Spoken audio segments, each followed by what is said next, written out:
Hello everyone, welcome to the What If Anime YouTube channel. Today, we are diving into an exciting new story that will take your imagination to the next level. Let's get started. Today we will see what if Naruto's silent genius. The day was quiet as clouds slowly set in over Konoha, sun rising gently over the seemingly peaceful village. The air was thick, and the fog that was settling in comfortably was seemingly dense enough to cut with a knife. A boy of 5 was wandering the outskirt of the village, lingering on the forest wall, walking a few feet before coming to a sudden stop and whirling around wildly, his eyes accusing, just daring someone to be there. The pattern repeated until he sighed with heavy frustration. He knew that he was being followed, and by someone who could mask their chakra incredibly well to the point almost he couldn't detect it. He knew the person had been watching him, and he still couldn't actually see them every time he felt them come out of hiding. They were fast, very fast and tricky, dangerous. He quickly felt the growing apprehension, well aware of the various attempts on his life. The sudden need to get home hit him full force, and he nonchalantly made his way back into the city. When the stranger didn't attack, he felt confused. Why wait? It would be much easier to kill him unknowingly to the rest of the village while outside of it. He shrugged it off and still continued to his apartment, which he had quickly rented after being thrown, literally, from the orphanage. The money was most certainly not easy to obtain.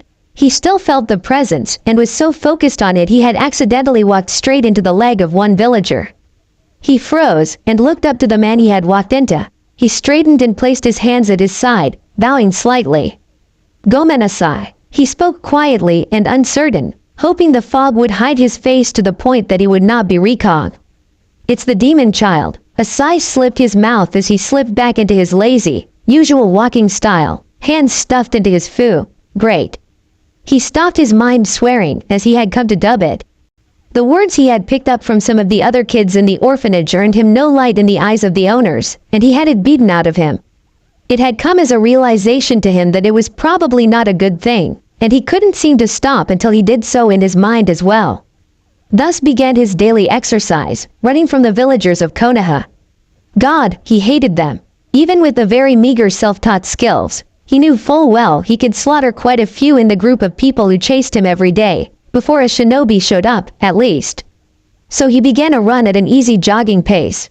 For him at least, being kicked out of the orphanage 2 years ago left him vulnerable to the villagers who still had resentment towards the Kyuubi, and had absolutely no understanding of seals, seeing him as the demon itself.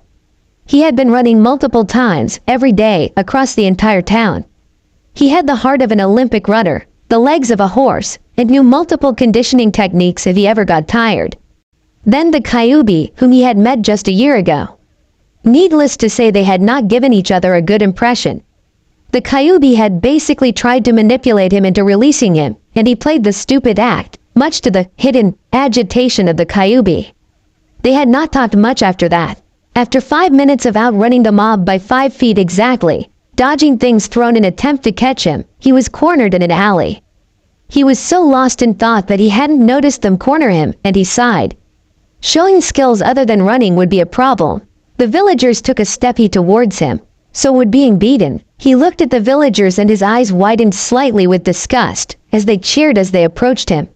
"We got it. Finally we can give this demon what it deserves. Skin it and hang its corpse above the village gate as a warning to any other demons to confront us." He felt the bubbling, burning, murderous feeling of hatred build up within him. Then it disappeared into sorrow as he listened to them some more. "You could at least refer to my gender. I'm just an it, huh?" He whispered, half to himself. The feeling of hatred returned. "I'm just a demon, huh?" His voice rose as he addressed the crowd, keeping the tone of anger out of his voice. "I'll show you what this demon can do." His voice became ice, and he let the full bearing of hatred, anger, and sorrow crash upon the mob. A wave of killing intent paled most of the mob, and froze their bones. Lesser of the mob collapsed to their knees, held their head, and cried out in pain, their companions trying to help them with fail. He had to suppress a grin, a solemn smile breaking its way onto his face. He had to admit that he felt bad seeing some of the elder men and women in pain. He had to lower his gaze onto the ground and closed his eyes, blocking his view of the villagers. His eyes snapped open as he felt the presence that had been following him begin to move onto his position, fast. A gasp escaped his throat as a man appeared in front of him and began to reach for him, most likely to restrain him. His legs moved out of instinct and he jumped up to the wall, kicking off with enough force to propel him across to the other wall quickly, and repeated until he was on the roof, fleeing to his apartment. He could only hope that his sudden use of the skill had stunned the man, and left him to shocked to follow immediately. It was his only chance. The yank of the back of his worn shirt nearly strangled him, and his face meeting the ceramic tile of an only fairly slanted roof made his eyes roll into the back of his head as darkness took him. Damn it, little boy. If it wasn't for the interference of that damn shinobi that had been tracking you, you would have been going through the transformations at this point. I could have been released. You would have slain those villagers who pester you every day and gotten your first taste of blood. The Kyuubi was, to say the least, pissed. Possibly his one and only chance to escape. No, there would be more. He was sure of it, and conned. Then his mind drifted to his previous thoughts. Why had he cared about this boy? Sure, he had wanted to escape, and he would have utilized the chance to take over amidst the boy's unconsciousness, if not for the shock of it all. He knew how the boy played stupid. He knew how the boy had let them push him around. He had definitely not expected the boy to snap like he did. His thoughts were not calm and collected, they were all screaming to kill. A knowing smile flashed his face, as he knew he would be released soon, but deep down he knew he was worried for the boy. He was stable mental-wise, but had nightmares every time he closed his eyes to rest. Maybe I should make those damn shinobi more aware of this fact? It would certainly be fun to watch.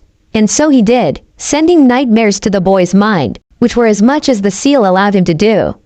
With remorse he watched the event play out quietly, at the back of his mind hoping that they would do something.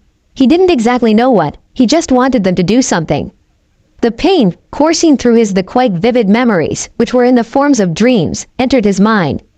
His skin burned as the cold metal slid across his skin slowly, leaving an open, bleeding wound in its wake. It was shallow, but God, it hurt. He bit down hard on the rag in his mouth. Any attempt to scream he knew would be a waste of much-needed energy, as they were currently out of the village, a fair amount into the forest which surrounded. He glanced down at the fresh blood oozing out of the second wound on his body, disregarding the numerous bruises. His head jerked to the side, and his neck screamed in response, threatening to break under the force of the hit. Darkness began to encroach the edge of his vision, and his eyes were starting to roll. No, he wouldn't die like this. He straightened his vision at his attackers, pre-grown men with a fair amount of training as shinobi. His face hurt, and blood trickled from his mouth as his breath came in short, shallow gasps. He mentally laughed. He was like a fish gasping for air after being ripped from its natural habitat. He was dizzy and slowly began to fade as the men suddenly moved away, laughing with merriment after looking over their victim. Kill me, he wanted to groan out, but his head lolled as he slipped unconscious, the Kyuubi's chakra already starting to heal his wounds at a rapid pace, as any slower and the boy would die. He awoke, but kept his eyes closed. The feeling of strong arms on his shoulders, and the familiar feeling of sweat quickly came to him, along with the Hokage's voice. Hold him down, I said, hold him down. He was slightly taken aback.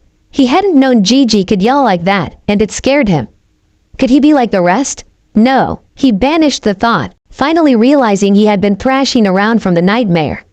He settled himself and curiously opened his eyes, wincing at the effect of the sun shining through the window and into his eyes. Damn sun was a marksman at millions of miles away. He turned his head to the right, and was greeted with the sight of a man wearing a dog mask. He blinked in recognition. Anbu, Gigi's office. He turned his head to the left and was greeted with the worried face of Hiruzen Saritobi, the Sandame Hokage. Most would consider it an honor to have the worried face of the Hokage hovering over them when they awoke, but he found it downright creepy. Gigi, what are you doing? He said cheerfully and confusedly, glancing to the Anbu with a calculating gaze before he smiled with closed eyes. Dog-san, what are you doing? He repeated in the exact same tone, raising his arm as if going to pet a dog on the head, his own mask, his first line of defense, the fool, just finishing being cemented in place. Cut the bullshit, was the reply. Neither were amused it seemed, but the pure bluntness of it just surprised him outright. What? He asked somewhat dumbly, his brow raised in surprise, as his hand was now in a rather tight grip. Both men's dark gaze loomed over him. Cut the bullshit. Again, he was flabbergasted. This time not from the bluntness of the words, but rather the speaker. Gigi. He wanted to shout the words, but all that came out was a soft breath, as his eyes squeezed shut. No, he wouldn't let his mask fall here. He blinked the burning in his eyes away and swallowed hard, forcing the lump in his throat down. The lump in his throat shot back up and he swallowed again. Sarutobi rose a brow in questioning. He steeled himself and laced his voice with as much innocence as he could as he forced the words out of his mouth. You have to put a coin in the swear jar. He looked at the man and just nearly flinched. The man was enraged with his reply. This is the end, Go down fighting then. No, no, no. He rose his voice with each word. The first mask crumbled, the first of two. This was his second, his last chance. It won't fucking be this way. If I'm not allowed to wear a mask here, then neither is this son of a bitch. He screeched while he whipped his hand up to the ANDU's mask.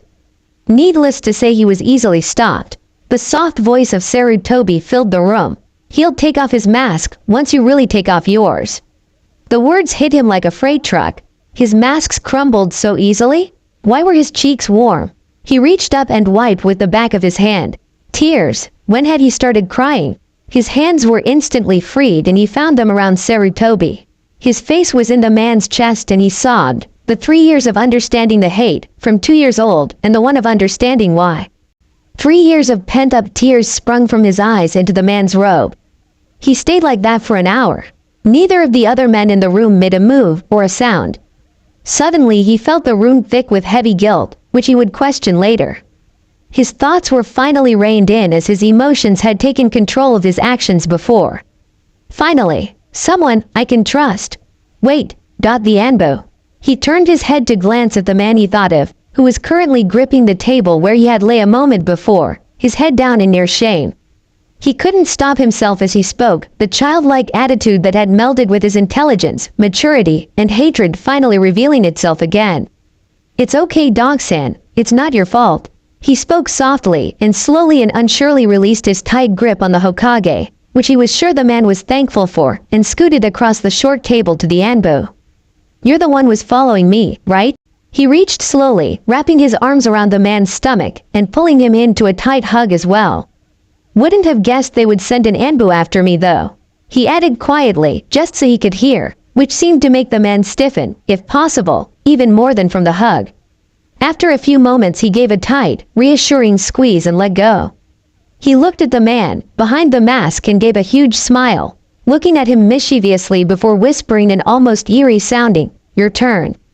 To him, the man looked at him before he shook his head. HMPH, goddamn liar Gigi. He shot in Sarutobi's direction before scoot to the edge of the table and hanging his legs over the edge, swinging them slightly back and forth. He thought he had heard him laugh for a second, but quickly dismissed the sound. Gigi never laughed. He could however hear the unusual amount of breath the masked man let out at once. A suppressed laugh? I may never know. He thought in realization. Train and train hard. That had become his personal mantra for the past few months since his ruse had been discovered. He noticed the lack of Anbu presence and found it to be particularly disturbing.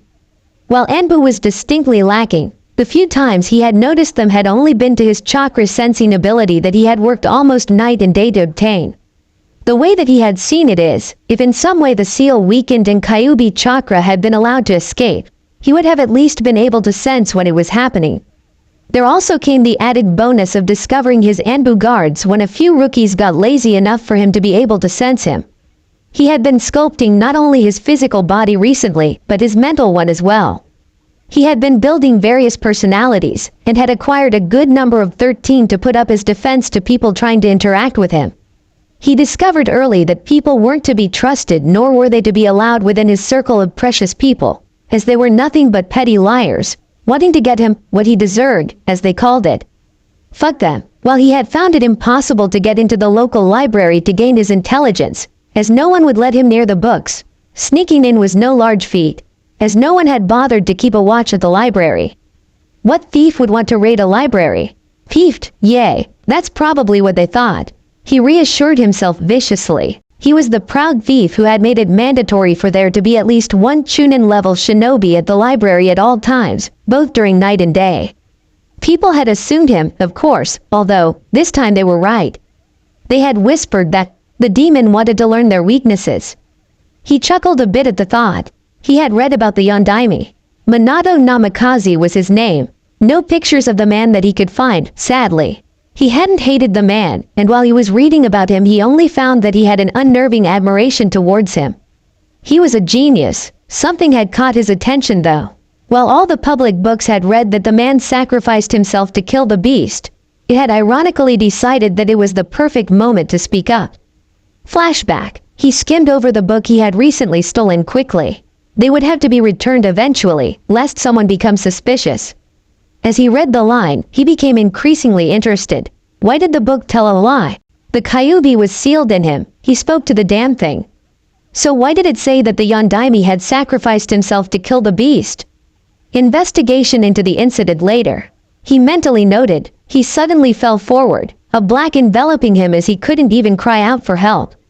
Naruto's inner mind. He panted heavily on his hands and knees with water coming up just past his wrist. He took a few shuddering, deep breaths and crawled up to his feet. Why am I in here? He thought, asking no one. He nearly dropped a brick in his pants when he got a response. I brought you here. He turned slowly to address the only open, huge red eye behind the sky-touching bars. Listen, you. He clenched his fists into balls in front of him, gritting his teeth before relaxing and looking inquiringly at the fox. He spoke softly, keeping his voice terse but understanding. Since you dragged me here as I was in the middle of something, it must be important. I will keep this nice, but before we begin I have 2 questions. He stopped, waiting to see if the demon before him had something to say before continuing.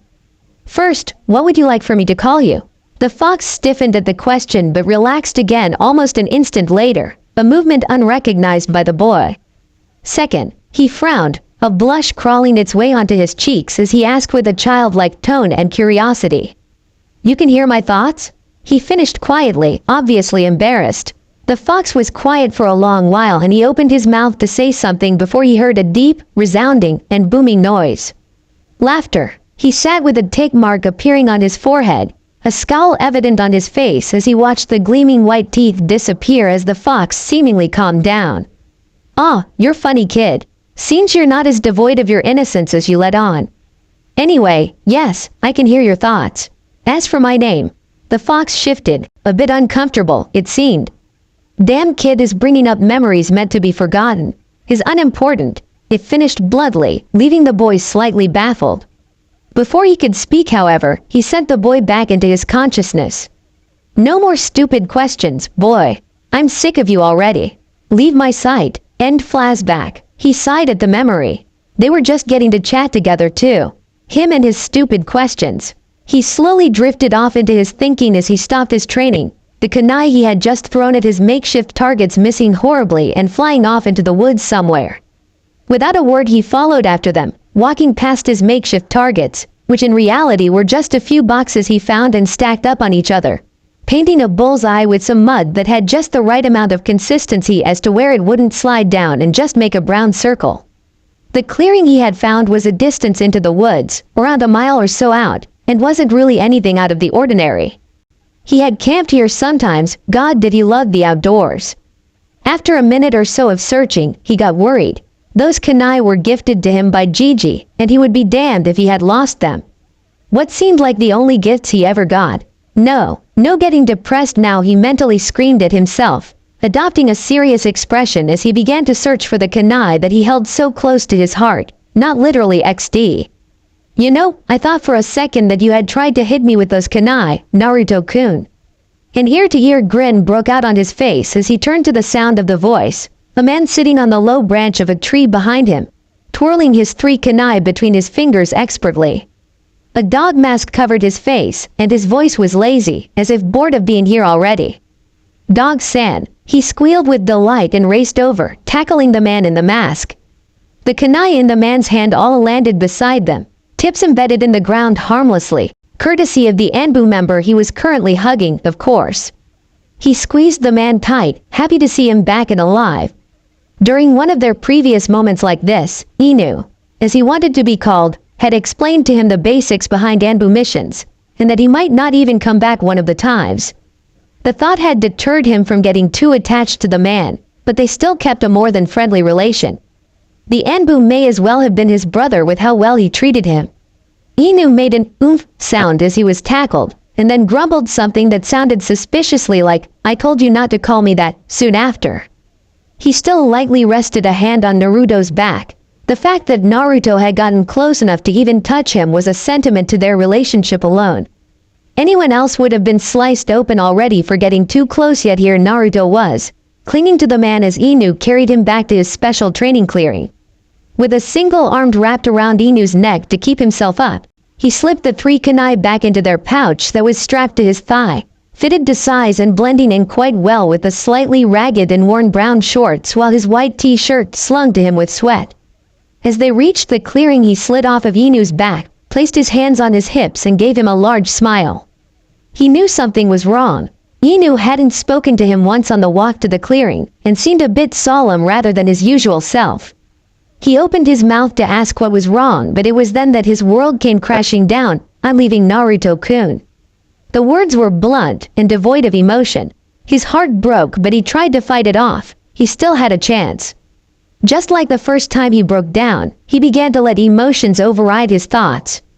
What? His voice was small, weak. He wanted to cry and let himself die. A mission, assigned by Lord Hokage-sama himself. Another blunt answer that just rips his heart out. He wanted to shrink into his skin and crawl away. How long? He questioned, the whisper of a voice surprisingly steady. More than a year. He let out a shuddering breath he hadn't realized he had been holding. He looked around the little clearing and despite his young life couldn't help but feel a bit nostalgic. Inu ni. The man looked surprised at the use of his name, then a little sober. "You were the one who helped me discover this place." He waved his arm, gesturing to the clearing. It was his only getaway. The only escape from the torture that he had called a life. The only place he could be alive. "I'll be coming back, Naruto." He gave a weak nod, while his support behind it wasn't really there. He lifted a box that had been used for target practice and sat in on the ground. He sat on it and pulled off his shirt, the jagged scar running across his premature chest. The results of his training would not really be shown until he was a bit older.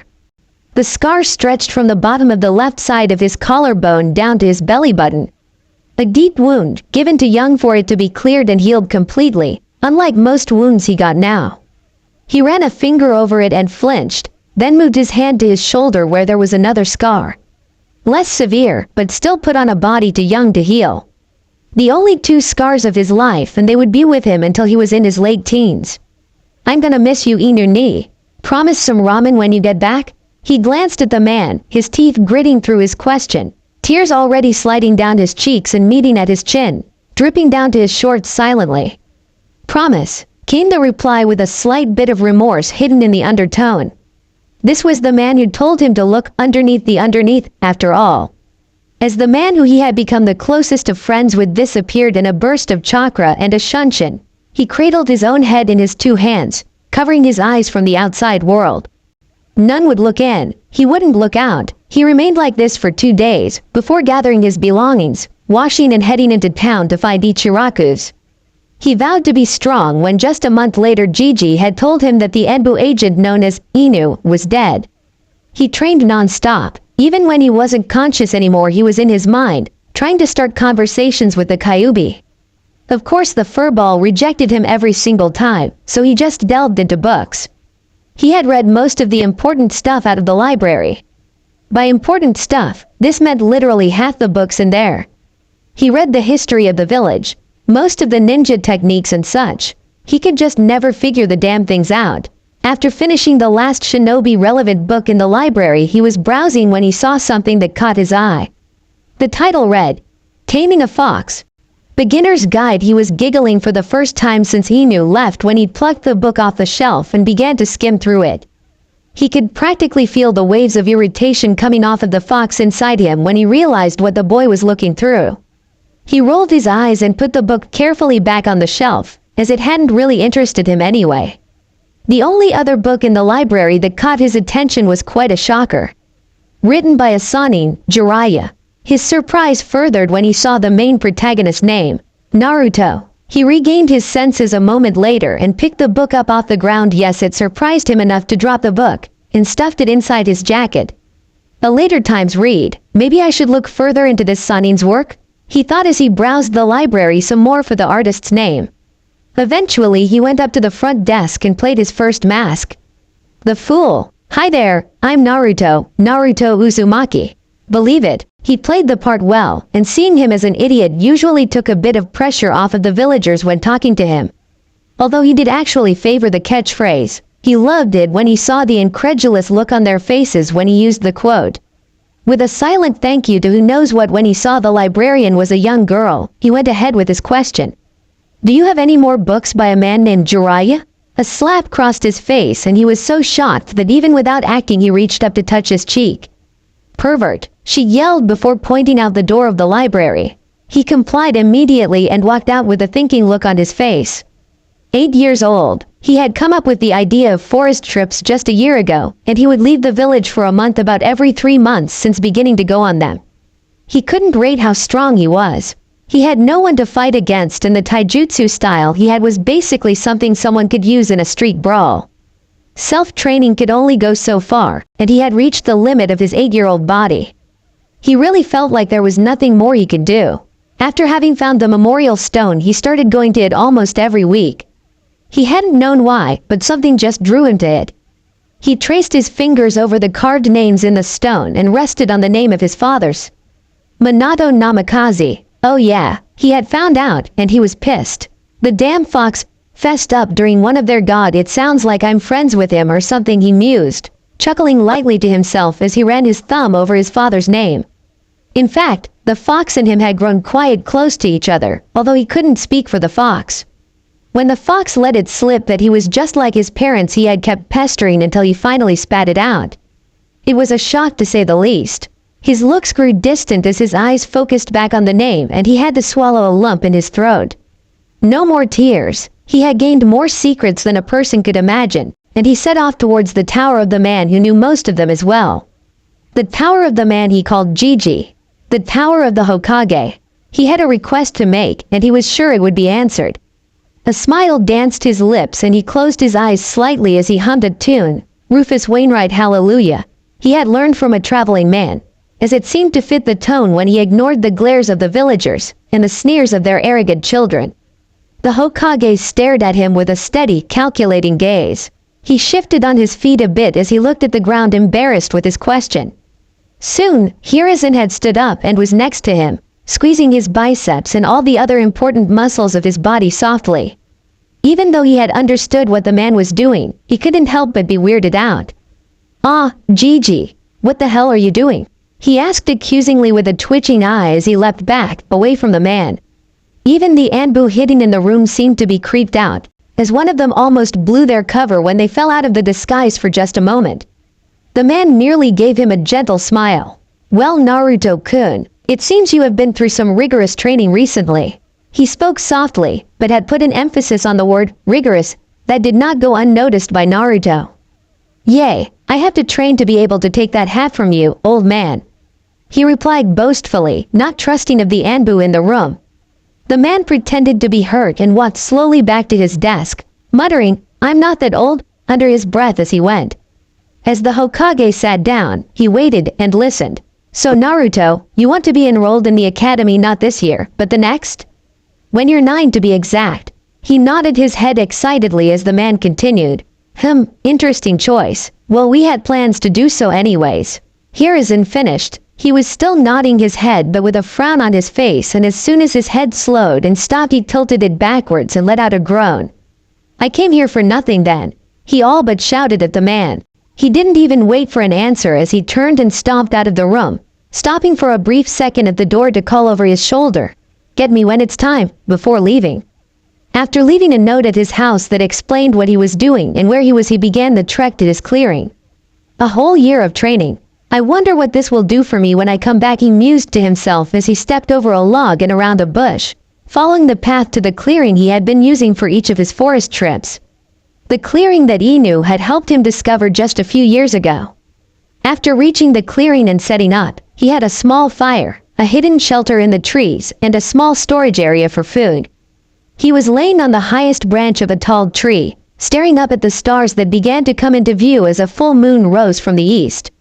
His arms were crossed behind his head and he stargazed in silence, a heavy feeling setting into his chest as he stood up and leapt from the branch into the next, landing with barely a noise as he pulled open the curtain of leaves that had been draped over the entrance to his new home. Slipping inside, he peeled off his shirt and put it against the tree where he leaned back against it. The bark jutting out still hurt his back, but it was better than having his skin scraped off by the rough tree. He didn't know when he fell asleep. He didn't know when the nightmares came. The numerous beatings he endured came to haunt him amidst his rest and usually jolted him awake earlier than he should have been. Tonight he slept through and relived almost every beating he had taken in just 9 hours. When he awoke, he had a thin layer of sweat of his torso and his stomach rumbled loudly. He grabbed a branch just a few feet overhead and used it to pull the rest of his aching body up. Despite having used this method to sleep before, his back still felt like it had been put through a meat tenderizer when he woke up. He ducked out of his shelter and walked to the end of the branch, stretching with his arms up in the air. The satisfying crack came quickly as he began to straighten out the rest of his body, his legs cracking slightly along with his elbows. Finally relieved, he looked over the clearing that would be his training ground for the next year. When he bent his knees and hopped off the branch in a very much practiced routine, his hand was already up and he caught the branch that was further down from his shelter, stopping his fall and bending just enough to put his feet gently on the ground. He let go of the branch and it flung itself back up to its previous spot. Some of the leaves shook loose and came down around him as he walked towards his food storage.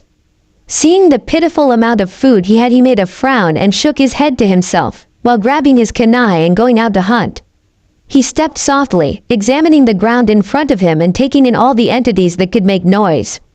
A twig 5 feet to the right, 2 feet long, very brittle looking. He mentally noted while his eyes went back to searching for prey. Stepping over the twig mentioned, it was finally seen. Prey, rabbit, male, appears to be 5 years of age. He stalks forward, remembering to take glances at the ground to avoid making noise. Once he was in a range, he was sure he could hit the animal. He went through the motion once, making sure his body was fully awake. Finding no problems, he went for the kill. The kunai hit the rabbit in the side of the head and it fell without a noise, foot still twitching as if it was trying to get away. Back in camp with 3 rabbits slung over his shoulder, he sat on a rock near the tree line and slipped a knife out from his pocket. After scanning over it briefly, remembering how much he had to pay to get the merchant to give it to him, he shook his head with a laugh. It was worth it. He began to skin the rabbits carefully as he was trying to conserve their pelts to sell the next time the merchant, whom he had become friends with, passed by. After 7 hours, there was 3 beheaded rabbits hung upside down over a fire. The pelts were laying in the shade and decently tanned, enough to get around 100 ryo each. He mused as his gaze traveled over his handiwork, then to the sun. The sun had just barely crossed overhead and was now setting, let's say 2 p.m. With a sigh, he went back to the food and picked up the stick embedded in the ground, hastily pulling his meal back to him. He pulled the knife hastily from his pocket and sliced a piece of meat from the meal, popping the morsel in his mouth curiously, as if in wonder if the food was all right. Recognizing the meat was cooked thoroughly, a small smile and a proud nod came from him as he continued to enjoy his meal in this fashion. The day continued along, time lost to him while he had gotten water, a bit more food, and he had pulled out the book that had been written by the Sanin. Tale of the Utterly Gutsy Shinobi. The words fell out of his mouth, voice just above a whisper as his thumb unconsciously traced over the simple title of the book as he spoke. Carefully, he peeled the first page of the book, which, judging by the condition, hadn't been read very often. It looked almost brand new but had an air of age around it at the same time. Shaking his head free of his own thoughts, his eyes snapped to the first paragraph, first line, and first word of a book that would undoubtedly change his views on life for years to come. The sun had finally begun to set behind the treetops. After climbing to the top of his tree, he sat comfortably on his favorite branch, and could just barely see the sun disappear under the horizon. A wide variety of colors painted the sky as it grew darker. Pinks and purples, oranges and reds, a shade of green somewhere mixed in. A content sigh escaped his mouth as he leaned back further into the tree and let a small, real, smile grace his lips. His breathing had slowed, and he drifted into a dreamless sleep. The boy known as Naruto lived like this for the full year and a half until his 9th birthday. October 9th, so I'm 9 tomorrow, He asked no one in particular, crouching down on the edge of the branch while balancing on the balls of his feet. His gaze traveled out over the forest to the village of Konoha. A soft look settled on his features and he stood, stretching to his full height of about 4 foot. Satisfied with how his muscles were now stretched, he bent his knees and jumped, laughing as he twisted in the air to do a flip, and landed perfectly in the same crouching position he was in while sitting on the branch. Don't want to make the old man walk all the way out here, I suppose. The figure mumbled quietly to himself as he stood up once more and slung a leather pack over his shoulder. With one nostalgic glance over the clearing, he turned towards his home and set off with a burst of speed as he disappeared into the tree branches, leaving nothing but what looks like a quaint, out-of-the-way clearing. Traveling through the trees at a swift pace, he figured he would arrive at the gate within the hour, and a hand moved to the back of his neck as he pulled an orange hood up over his head, which strangely seemed to match with his black and green Konoha clothing. A vicious smile came across his lips as he slipped his hand into his pack and came out with a kitsune mask. The mask came over his face and he locked it in place with some chakra directed to the area. What's a good way to show those villagers that I'm back? Something big, that is for sure. His mind began to drift as he thought of good pranks to signify his return. He gasped as the idea came to him, and he continued the rest of the way to the gate with a shit-eating grin under his mask. After 20 minutes of leaping from tree to tree, the gate came into view. Along with the 2 gatekeepers. Crap, what were their names? Imozu and Tokutsu. No. He gave a bow as he came to the gate. Katetsu, Izumi, it's good to say, but wahaha. Damn it, Katetsu, this is serious. Izumo's hand was balled into a fist and a throbbing tick mark had appeared above his head as he yelled at his partner, Katetsu, who was now rolling on the ground with tears coming out of the corner of his eyes. Izumo turned to him. Ninja registration, please, sir. And it's Izumo. There is no I, that's a girl's name. He spoke venomously, while glaring daggers at him while his partner calmed himself. He responded nearly instantly. You see, that's a problem for me. I don't necessarily have, a registration, so to speak. Everything had suddenly become serious, and he really didn't want to get in a fight, especially with some people who seemed like pretty nice guys. Not to mention they would have to be pretty strong if they were trusted to guard the gate. So he quickly went to explain himself. But I can report to the Hokage and have his backing. I have just been on a, mission.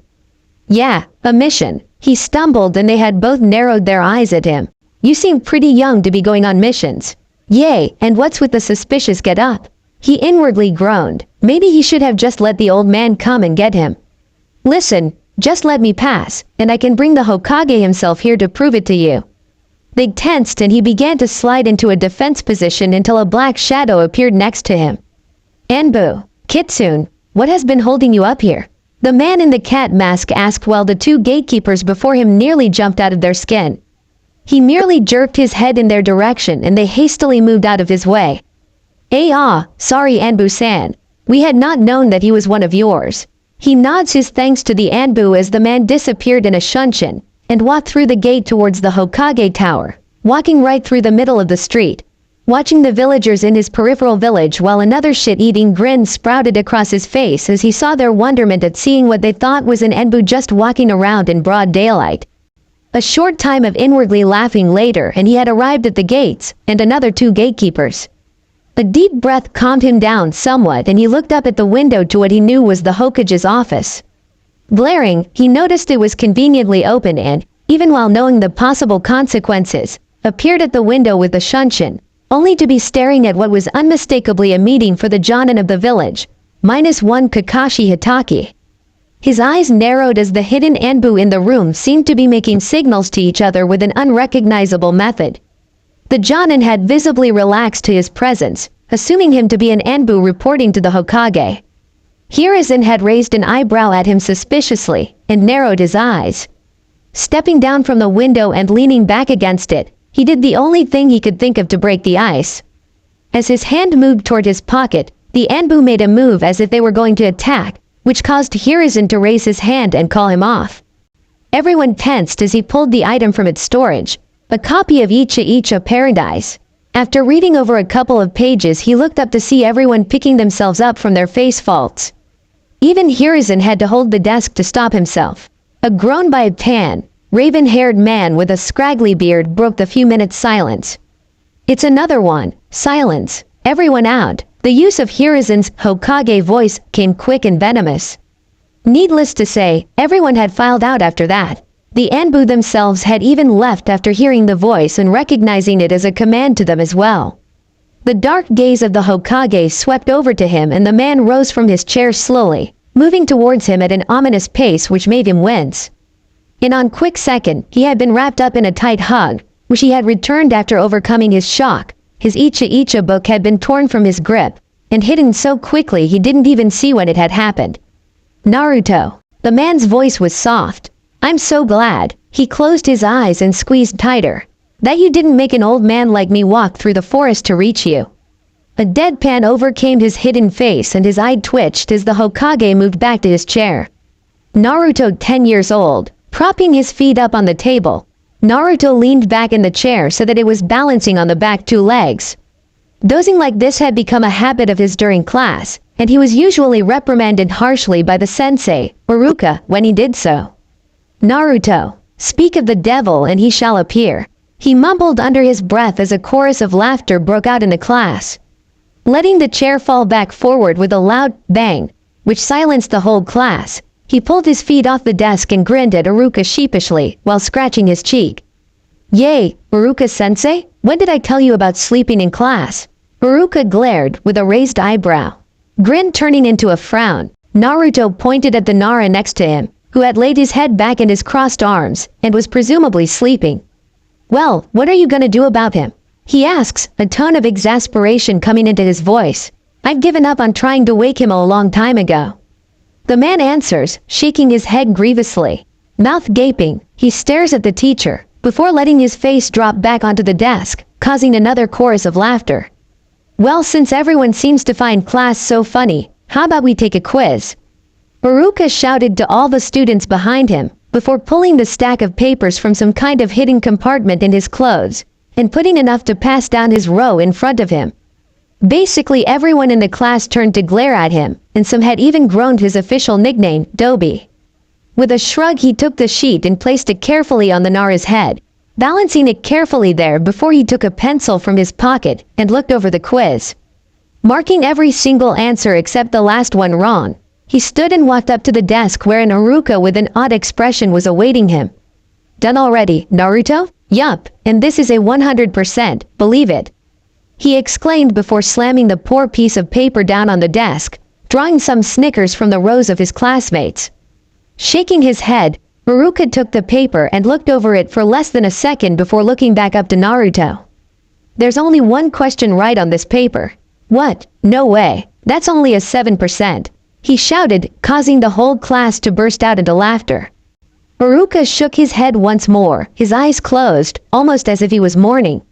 Sit down, Dobi, before you embarrass yourself even more. One person's voice came above all the others, quieting the class. Sasuke Uchiha, turning to glare at the boy, and was about to open his mouth to say something but with a bit of his real personality coming through, went to sit down instead, sighing the whole way. Instead of the arrogant smirk he had been expecting from the Uchiha, a frown was on his face instead. Leaning back in his chair once more he dozed off, his head lolling to the side in an uncomfortable way. Alright class, outside for sparring. Stretching his arms and yawning tiredly, he rubbed his eyes and opened them to see everyone filing out of the classroom except for the Nara who had shaken him awake. Setting the front legs of the chair down gently, he stood a bit too quickly and nearly fell when his world turned sideways. Troublesome, he heard Shikamaru mutter and blink rapidly, trying to force his world to steady itself. Here, put your hand here. He just barely heard and looked at the other boy quizzically, trying to gauge if he could trust him. Just about to fall, he put his arm around the Nara's neck with his hand gripping the boy's shoulder. Shikamaru's arm went under his and rested on his shoulder, supporting him carefully. A gentle smile went across his lips and he let himself be led out of the class into the academy's training grounds. Sorry if confusing, just a little hard to explain. Kinda like this. As they came out from the building, they were met with various expressions.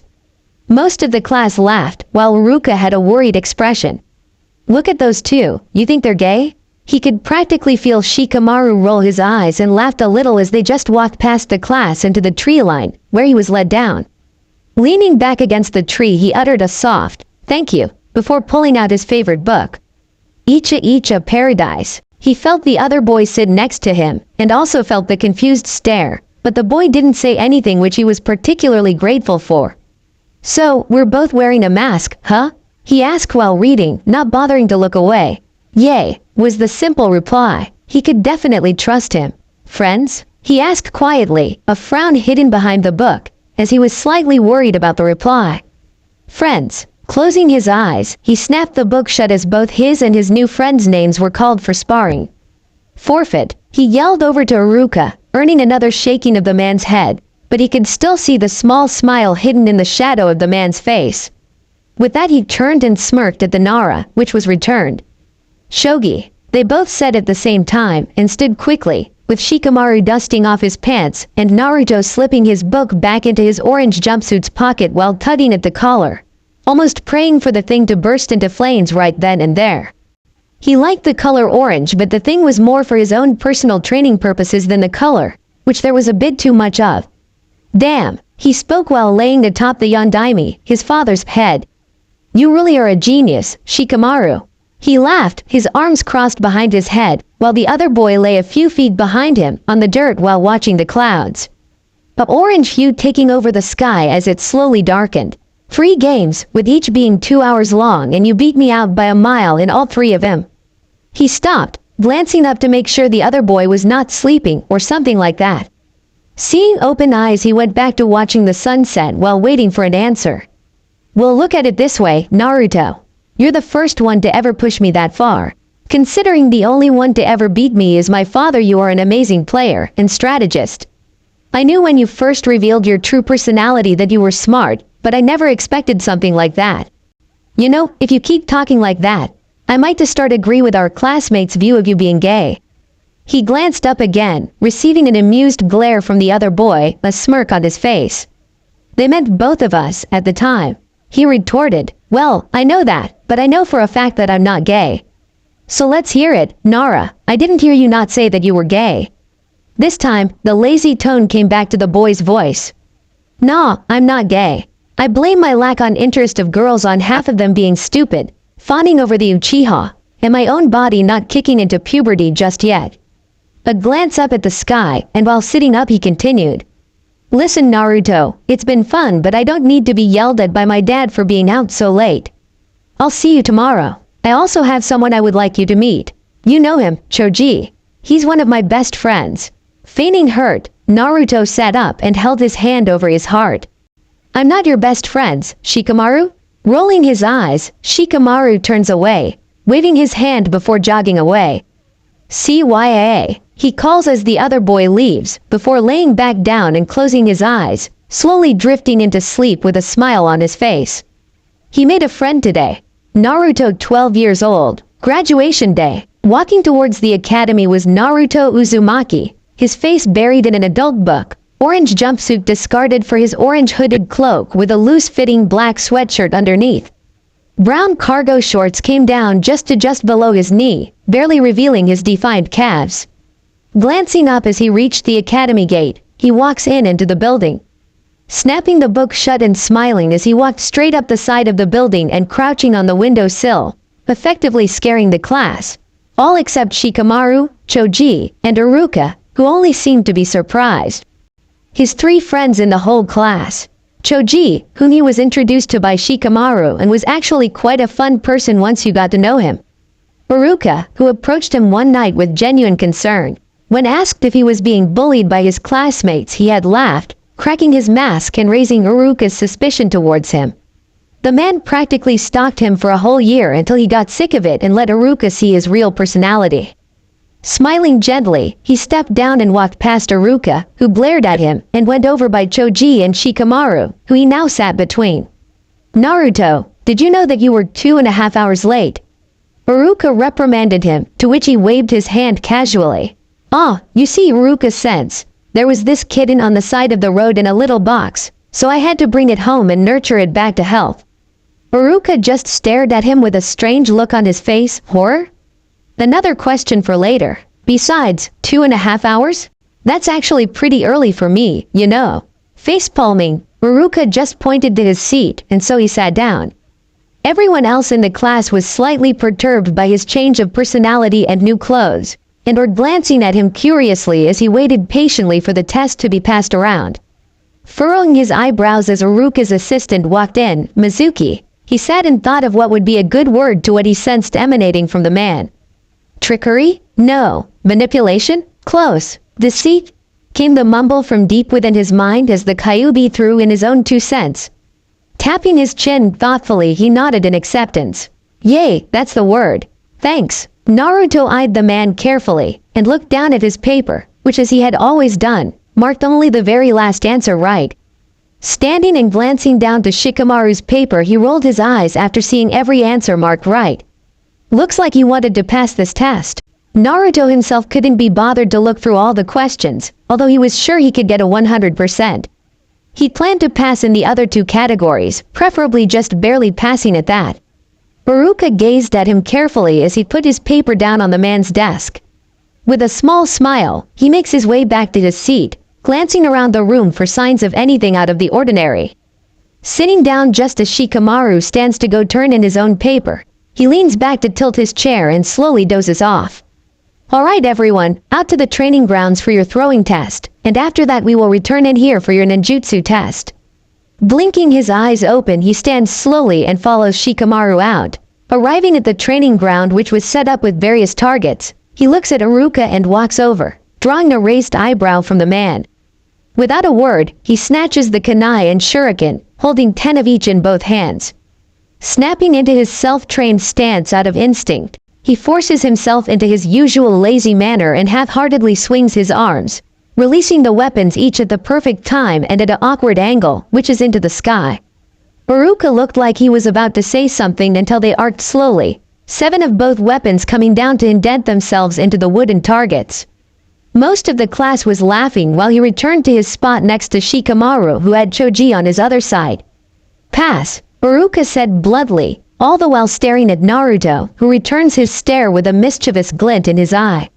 Next, Iruka called, turning away to hide a small smile on his face.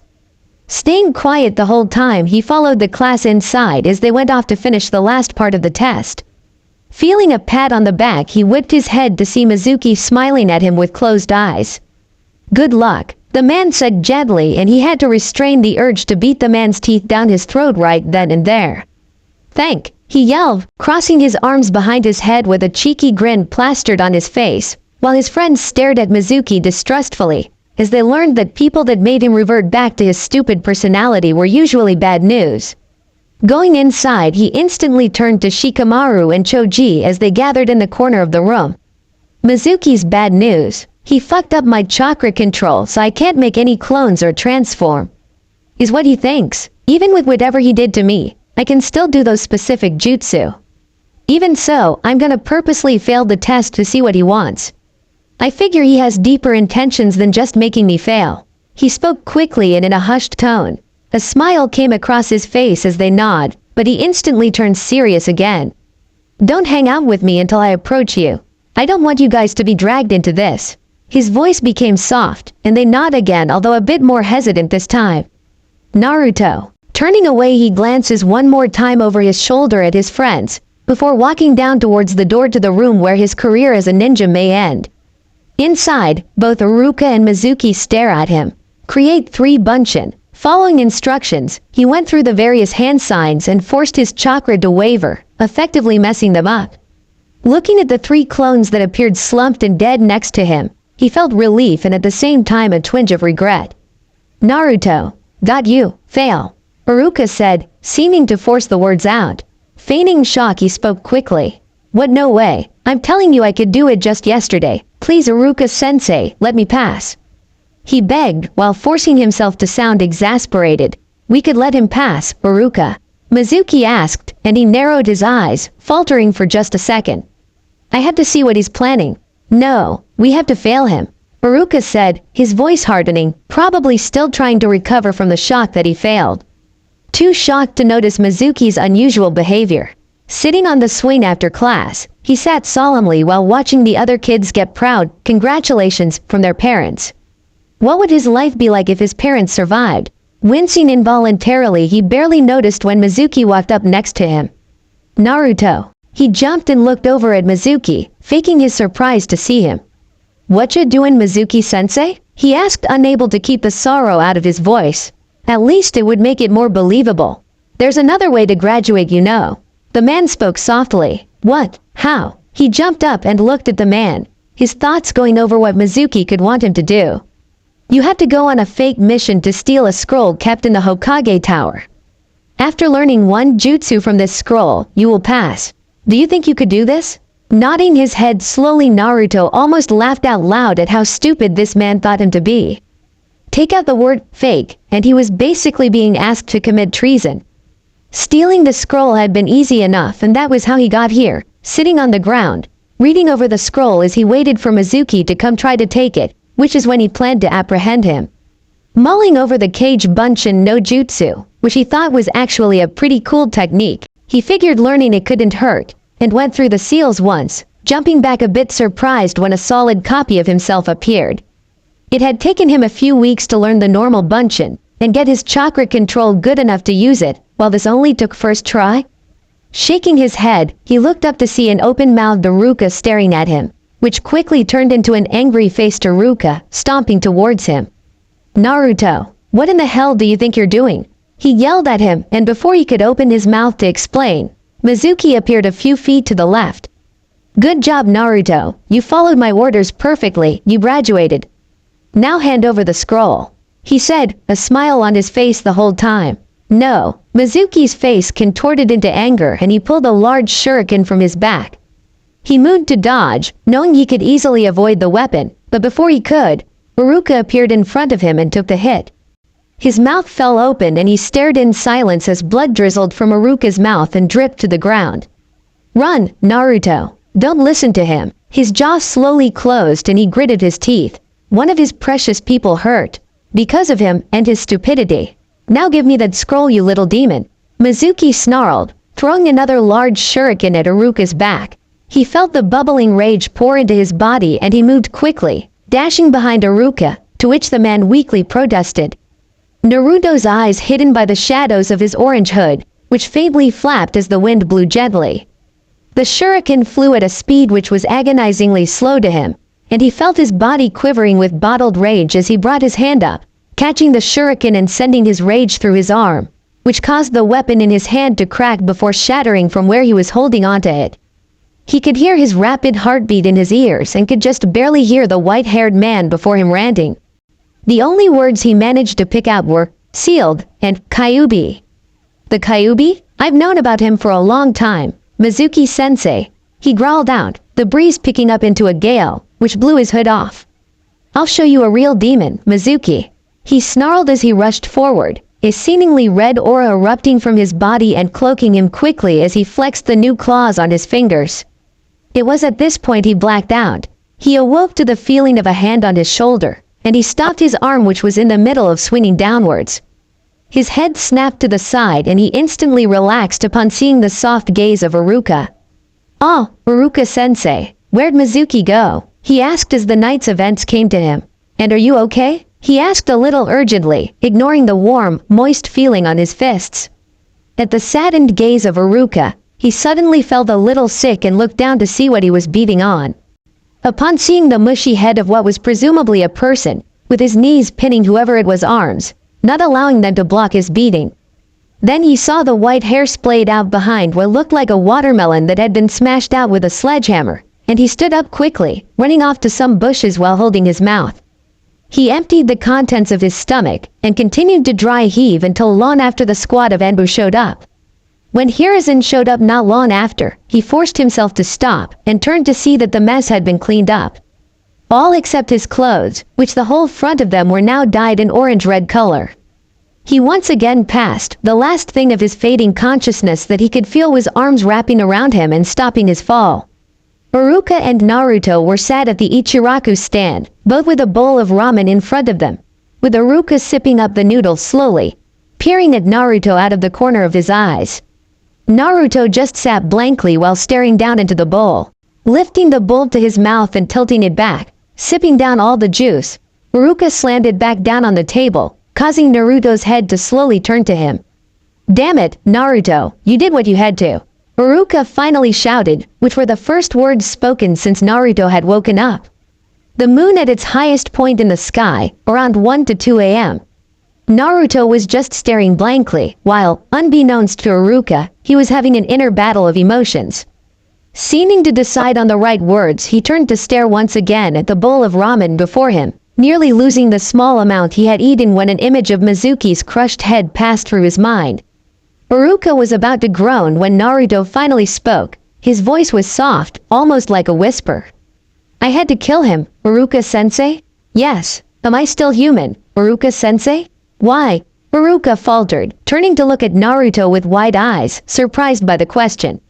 "Am I, Iruka-sensei?" The fox didn't even take over at the time. I went in while I was unconscious, and he explained it to me. I don't even know if I can trust him, but he seemed so genuine. He said that I was suppressing him while I was in my state, and was still, in a sense, conscious when I did that. He turned towards Iruka again, his face in a grimace. I may not have been in control of my body, but I still wanted to kill him. I was just a mass of my current feelings at the time, of what I truly wanted to do. "You're not a monster, Naruto." Iruka spoke softly while putting a hand on Naruto's shoulder, giving a reassuring squeeze. "You are a hero." With that, Iruka left the Ichiraku stand, an opened-mouthed Naruto staring where he had been. With a renewed vigor, Naruto slurped down his noodles, gently putting some money down on the counter as to not wake Tucci, who had been nice enough to make some ramen at this time of night, and silently returned home to his apartment. A small smile played on his face the whole way home. Later that night, "Thank you." "For what?" The fox sounded baffled and seemingly angry. "For helping me protect one of my precious people." Naruto sighed and lay his head down on the pillow, the blood-stained outfit now discarded on the ground. Damn fox could at least accept his thanks. As he slowly drifted off to sleep, exhausted by the day's events, he wondered if he had imagined it.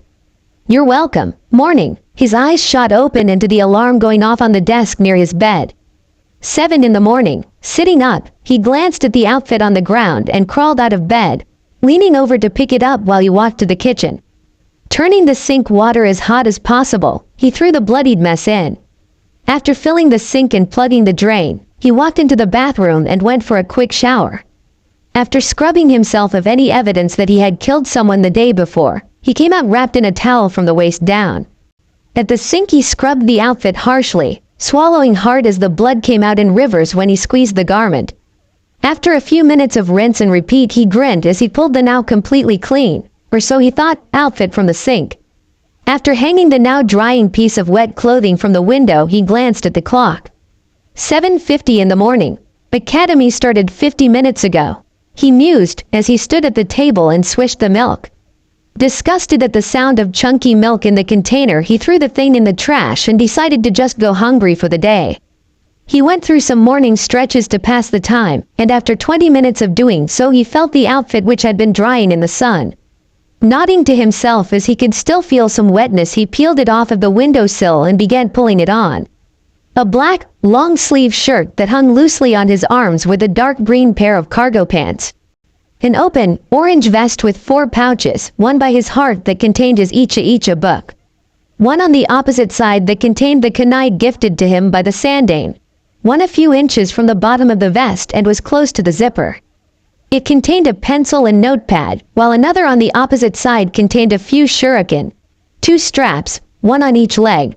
Tightened the material to his leg on the outside of his cargo pants, contained more kunai and shuriken. Lastly, a hood which was strangely attached to the back of the vest and was seemingly made from the same material, an expensive silk with extra padding on the inside of the pockets so they weren't pierced by the sharp weapons. After dusting himself off and patting to see if he forgot anything, he began walking in the direction of the door. Stopping at the exit to his apartment, he reached to his forehead and lightly brushed his fingers over the Konoha symbol. A frown marred his face and he closed his eyes, pulling his hood up quickly. The Hida 8 was Arukas, whom had given it to him after he woke up. Needless to say, he was surprised at the time. Pulling his orange hood up over his eyes, he walked the whole way to the academy with a frown on his lips. Entering the same way as he had before, the class was once again scared witless. The fact that he now had a kitsune mask covering his face probably only raised their fright. Uruka gave him a long, hard look before nodding his head towards Naruto's seat. The boy complied and walked the whole way up to his seat, everyone openly staring at him the whole way he did so. Shikamaru looked closely at him as he sat down. "It's all right," he whispered as Uruka went on with his speech on how important this day was in their Jonin instructors. "What happened?" Shikamaru spoke bluntly and inspected him closely, which made him thank the mask he was wearing. "I killed him," he whispered with the same amount of bluntness back to the other boy. "Ah," with that, Shikamaru went back to listening to Uruka while Choji was staring at him with an open mouth, his chips beginning to fall out. "So, what team do you think you will be on, Naruto?" Choji asked after a few seconds of staring. "Well, if it is I think it is, it will be me paired with Emo Boy and the Harpy. You guys will carry on your parents' legacy, you know. Ino Shikacho? Then there is the people with abilities related to tracking. Shino, God, we need to get that guy in our circle of friends. I like him, the Inuzuka. What was his name?" He questioned no one in particular. "Kiba," came Shikamaru's lazy mumble. "Yeah, thanks. Well, Shino, that asshole," he said, referring to Kiba, and nearly causing Choji to choke on his chips in laughter. "And Hinata," he finished after everyone in the class turned away, as they had been inspecting the source of Choji's laughter. "Naruto, that girl Hinata, she likes you, man," mumbled Shikamaru. His head rested comfortably in his forearms, which were crisscrossed on the desk. "Yay, I know. He hesitated before whispering quietly. "Don't really like her back. She is certainly nice and all, but I just don't feel the connection. In fact, I don't like any of the girls in this class, despite how physically appealing they may be. Their personalities are all shit." Again, he heard Choji stifle a laugh. Shikamaru just blinked at him.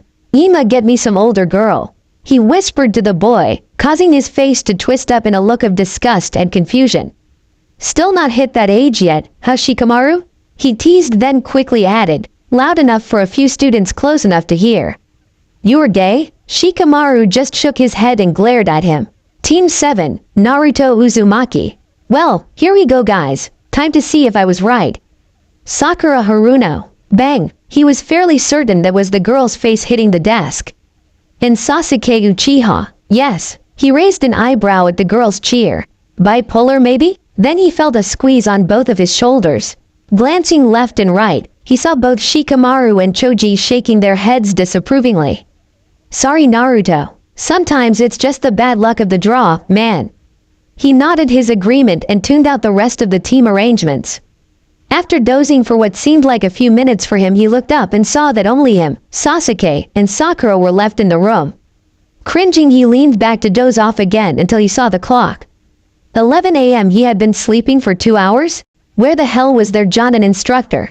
Letting the chair fall with a loud bang that made both Sakura and Sasuke look at him, he stood and began walking down the aisle towards the front of the class.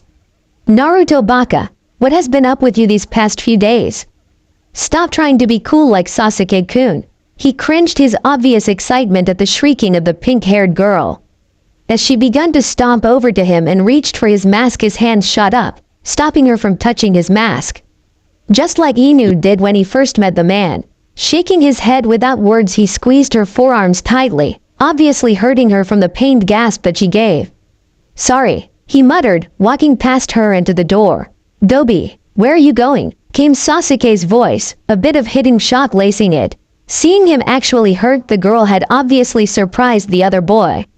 "Ah, you see, I'm going to get lost on the path of life." He spoke vaguely, taking his Icha book from his vest pocket and flipping open to the first page. Time for another read. Just as he was about to open the door, it slid open and a tall, white-haired man stepped in, bumping into him abruptly. Both froze, and he looked up lazily from his book to see a mysteriously familiar eye looking back at him.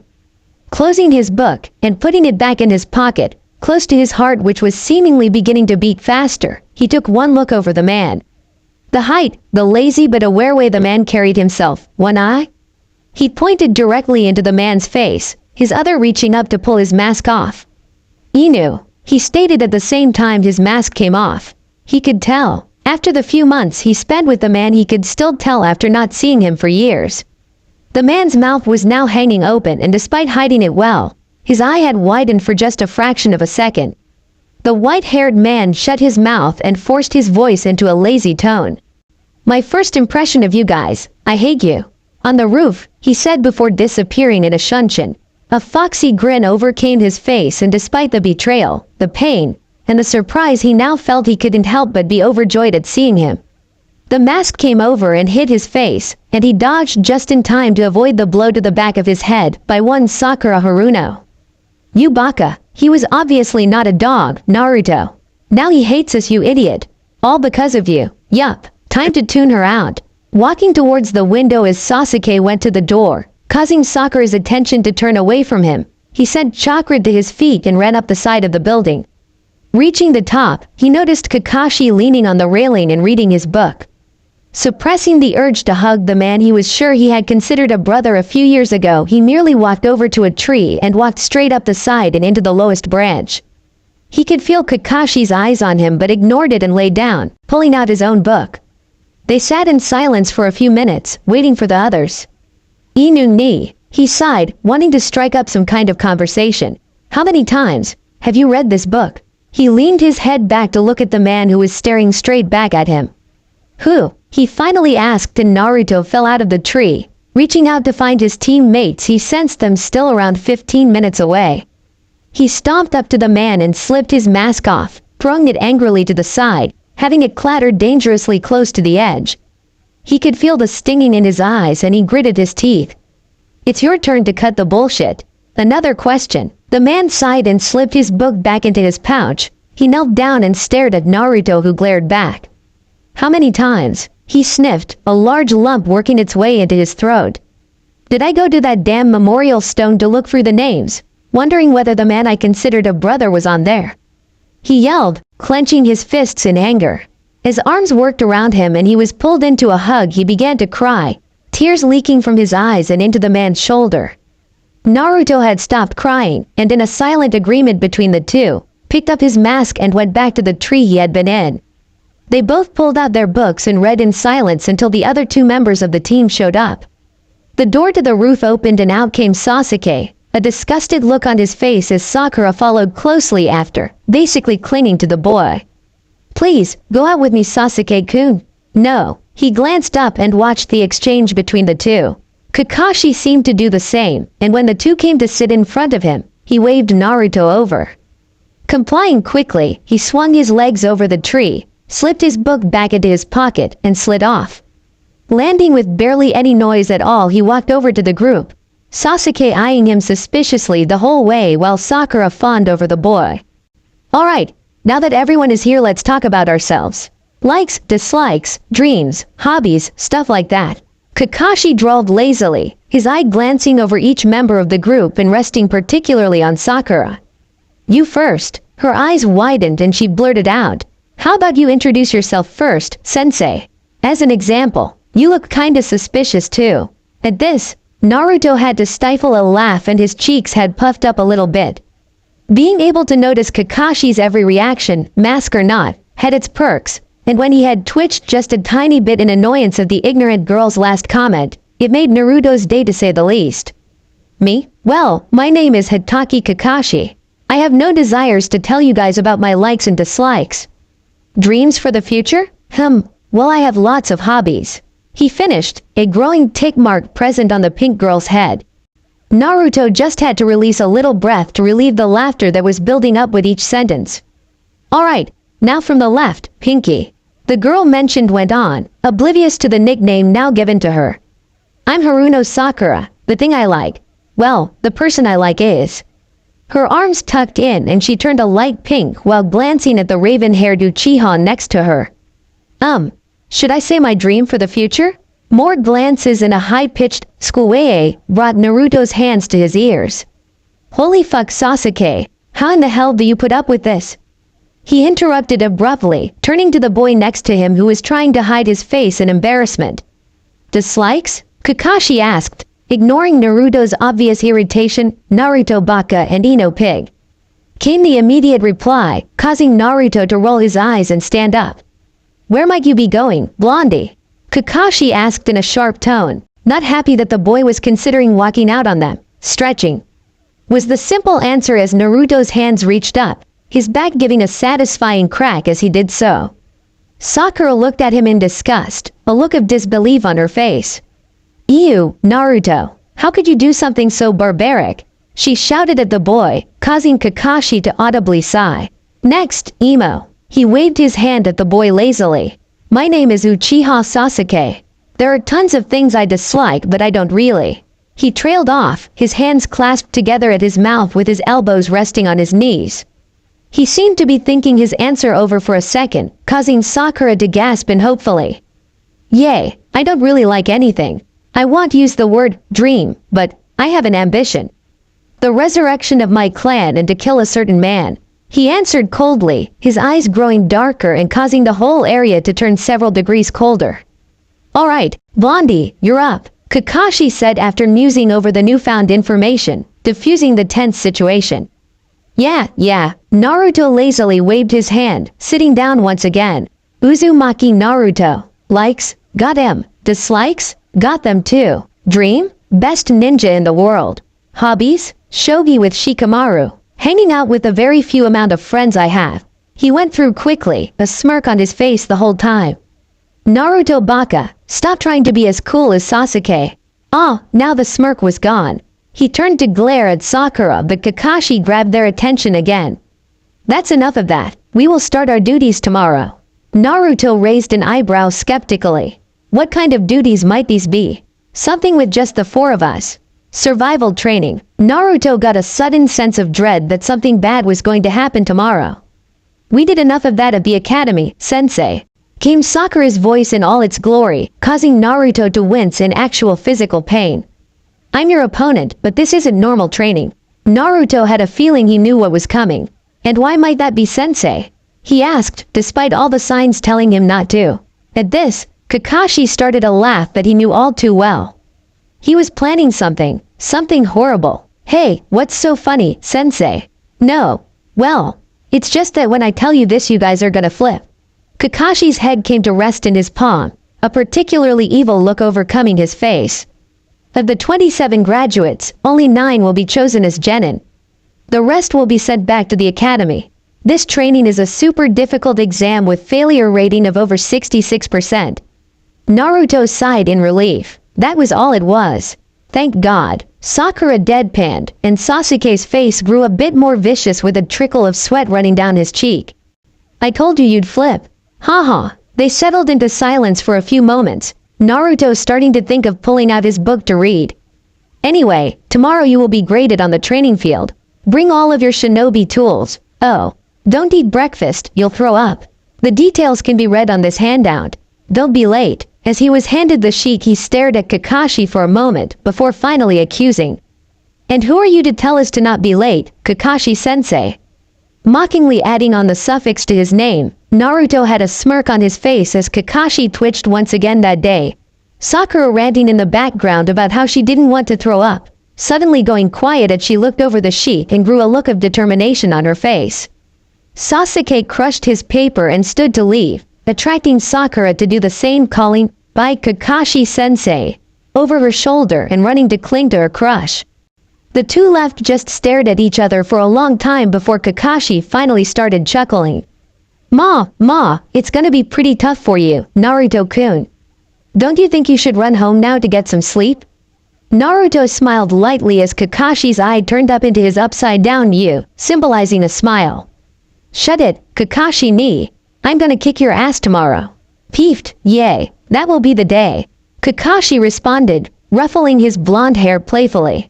Interesting change of outfit. I assume your little training expedition went well? Yup. Leaping up and giving the man a hug around the abdomen, he whispered. I missed you so much. Yay, I guess I could say the same. Kakashi softly replied, causing Naruto to look up at him with watery blue eyes and a puffed-out lip. Kakashi rolled his one visible eye. No, I can't come with you to get ramen. I have to report to the Hokage. Naruto dropped to the ground, landing once again with little sound. Alright, give the old man my hellos. CYA Kakashi ni. Naruto cheerfully exclaimed, running off after Kakashi disappeared in a shunshin, leaving only a pile of leaves where he had been. Next day 9 a.m. Naruto sat straight up out of bed and looked at his alarm clock. Smiling a little to himself, he stood up out of bed and threw his clothes on lazily. Same ones as yesterday, of course. A frown covered his face as a strand of hair came down over his eyes into around nose length. He blew it up, strapped his hide to his forehead, keeping his hair pushed back in a wild, unruly manner that made him look a bit intimidating. I need a haircut today, he noted, making his way to the door after grabbing the necessary weapons for what he thought Kakashi had planned out. Beginning the walk to the training ground where they were supposed to meet. 2 hours ago. He glanced around and pulled his hood up, the kitsune mask coming over his face to block anyone from seeing it. Not 2 minutes after he started walking did someone run into his leg. Looking down, he came across a brownish-black, spiky mop of hair being held up by a pair of goggles, much like the ones he used to wear so long ago. Bending slightly, he offered a hand to the boy, who was sitting on his butt, rubbing his head in slight pain after running into what felt like a wall to him. Hide me, he said quickly, ignoring the offered hand and just jumping up on his own. An old man is chasing me, he added, looking quite desperately at the masked figure before him. He wants to make me do things for him. He persisted, insisting that Naruto hide him. I can do something better. Naruto offered, looking up and seeing a man wearing circle sunglasses running towards him. The boy was now pleading on the ground, and Ebisu, who was now in range, was bending down, reaching down for him while muttering something about having to train the honorable grandson. That is until Naruto flexed all the muscles in his arm, bringing his arm back and forming a fist. He swung up, connecting dead center to the Tokubetsu Jonin's face. Ebisu skidded a good 5 feet back, hand reaching up to dab his nose. He bit back a hiss when the searing pain hits him. Naruto just stared up at the man from behind his mask. Care to explain why you are chasing little boys around? He asked, having to keep amusement out of his voice as his hand came to rest back at his side. Ebisu, on the other hand, was not happy. And who might you be? He asked, a cold tone to his voice as he adjusted his glasses carefully. I don't seem to remember the Anbu having a kitsune in their ranks. An enemy spy, perhaps? At this, Naruto just had to burst out laughing, holding his side slightly. That is pretty funny. Ever thought of giving up on the whole shinobi thing and becoming a comedian? He asked mockingly. Don't be so cocky. You just caught me off guard is all. Now, explain yourself. At this, Naruto just smirked and reached up to the mask, not really caring about the growing crowd that had surrounded the scene. Just as he was about to slip his mask off, a figure appeared in front of him. Ah, Kakashi Sensei. He forced, finally noticing who the figure was. Now he was just beginning to sweat a bit. Don't you, Kakashi Sensei, me? What the hell are you doing? I'm on my way to the training grounds and passing by I see one of my students punch another Konoha shinobi in the face. Kakashi was now shouting at him, causing Naruto to wince just a bit. Well, you see, here I am walking, and suddenly this kid runs into me, telling me an old man is trying to get him to do things. Obviously, I reacted to this the only way I could think of, and punched the guy in the face as he was about to grab the brat. He defends, causing everyone in the crowd to sweat drop. Kakashi suspiciously turns his eye to Ebisu. Might this be true? He asks, his one visible eye quirked in questioning. Yes. Well, no, not exactly. He twisted my words. He now yells, pointing to the boy between them, who was giggling the whole time. Kakashi just sighed and grabbed his arm, dragging him in the direction of their training grounds. He knew who the man was and really didn't have time for this. Come on, Naruto, we're late. Naruto deadpanned. We've been late for nearly 3 hours now. Kakashi stopped, and Naruto heard him mutter. Thank Kami, my reputation isn't ruined. He grinned and broke free from Kakashi's grip while the man was thinking. With that, they just continued their silent walk next to each other. That was a good punch, Naruto-kun.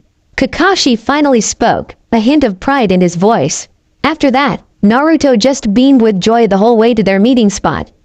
Walking particularly close as they came to the training ground, Naruto broke away a little bit a few seconds before they came into view, as to avoid suspicions. Following just around 5 feet behind Kakashi, Naruto heard him call to the other 2 members of his team, waving a hand into the air nonchalantly. "Hey guys, good morning. You're late," screamed Sakura, causing Naruto's eye to twitch violently. "You too, Naruto Baka," she added, pointing an accusing figure at said person's form behind the team's sensei. "Dobi, why are you with Kakashi-sensei?" 1. There was Sasuke. He was wondering when the Uchiha would speak up. "I caught Naruto getting into a little trouble this morning," spoke Kakashi nearly instantly with a cold tone forced into his voice. "Of course he would be. He's nothing like Sasuke-kun here," spoke Sakura with a tone of arrogance in her voice, causing Kakashi to give a twitch only noticeable to him. Kakashi gave a sigh and pointed to the spot beside the Uchiha and pink-haired girl. "We don't have time for this. Naruto, go stand next to those 2 so I can explain your test." Nodding, Naruto went to the position and stared expectantly at Kakashi, who had now pulled out an alarm clock and put it on the stump he was stood next to. "Okay, it's set for noon. See these 2 bells?" he asked, holding 2 bells up next to his face for emphasis. "Your task is to take them from me before noon. Those who cannot get the bells by noon." Pause for dramatic effect. Kakashi ni? Naruto mentally asked while rolling his eyes. "Get no lunch. I'll not only tie you to one of those stumps but I'll eat right in front of you. You only need to get 1 bell. There are only 2, so one of you will definitely be tied to a stump. And the person who doesn't take a bell fails. So, at least one of you will be sent back to academy." The air became quite tense after that, a frown forming on Naruto's face while a scowl was on Sasuke's. "You can even use your shurikens. You won't succeed unless you come at me intending to kill." And it was at this point Sakura decided to interrupt.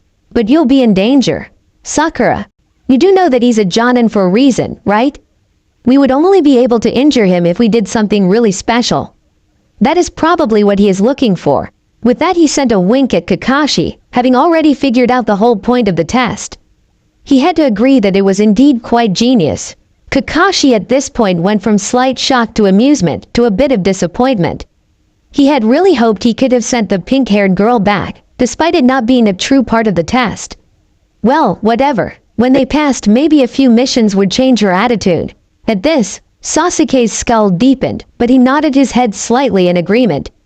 Sakura turned and raised her hands in the air, shouting at Naruto.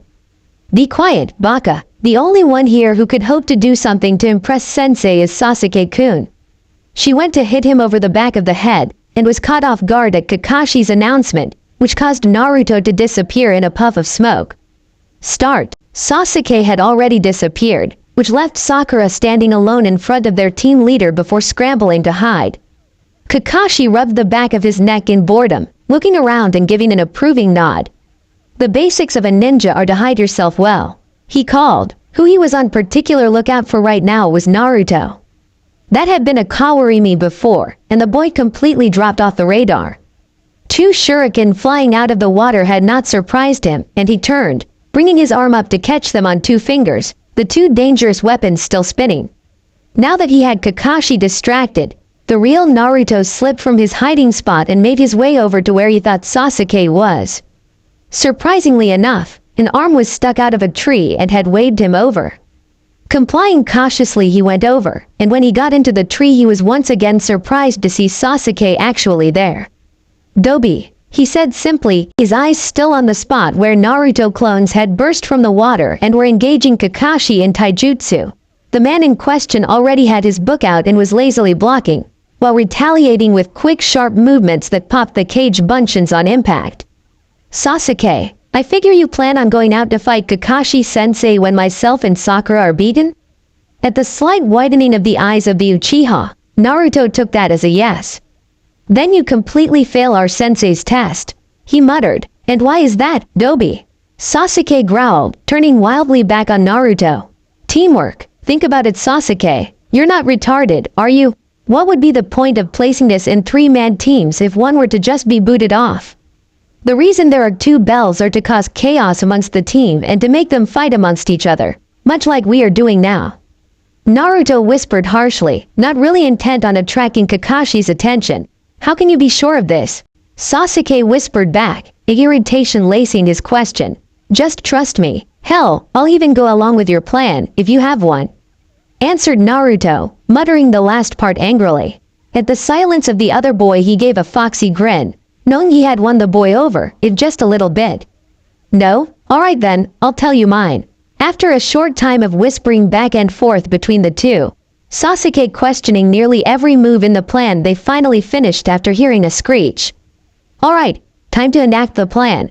Since that was Sakura, he is probably trying to find us now. Keep a lookout and stay within range of each other. With a slow nod from the other boy he turned away, breaking off his disgust in the plan. Dobi. He stopped. Sasuke sounded hesitant. He couldn't be backing out now, could he? Nice plan. The other boy muttered begrudgingly before jumping into the trees in the direction of where the scream had come from. Slightly shocked at the appraisal, he froze a bit longer than he was supposed to and had to rush to catch up. Staying well behind the other boy but close enough to see the flickers of his movements once in a while.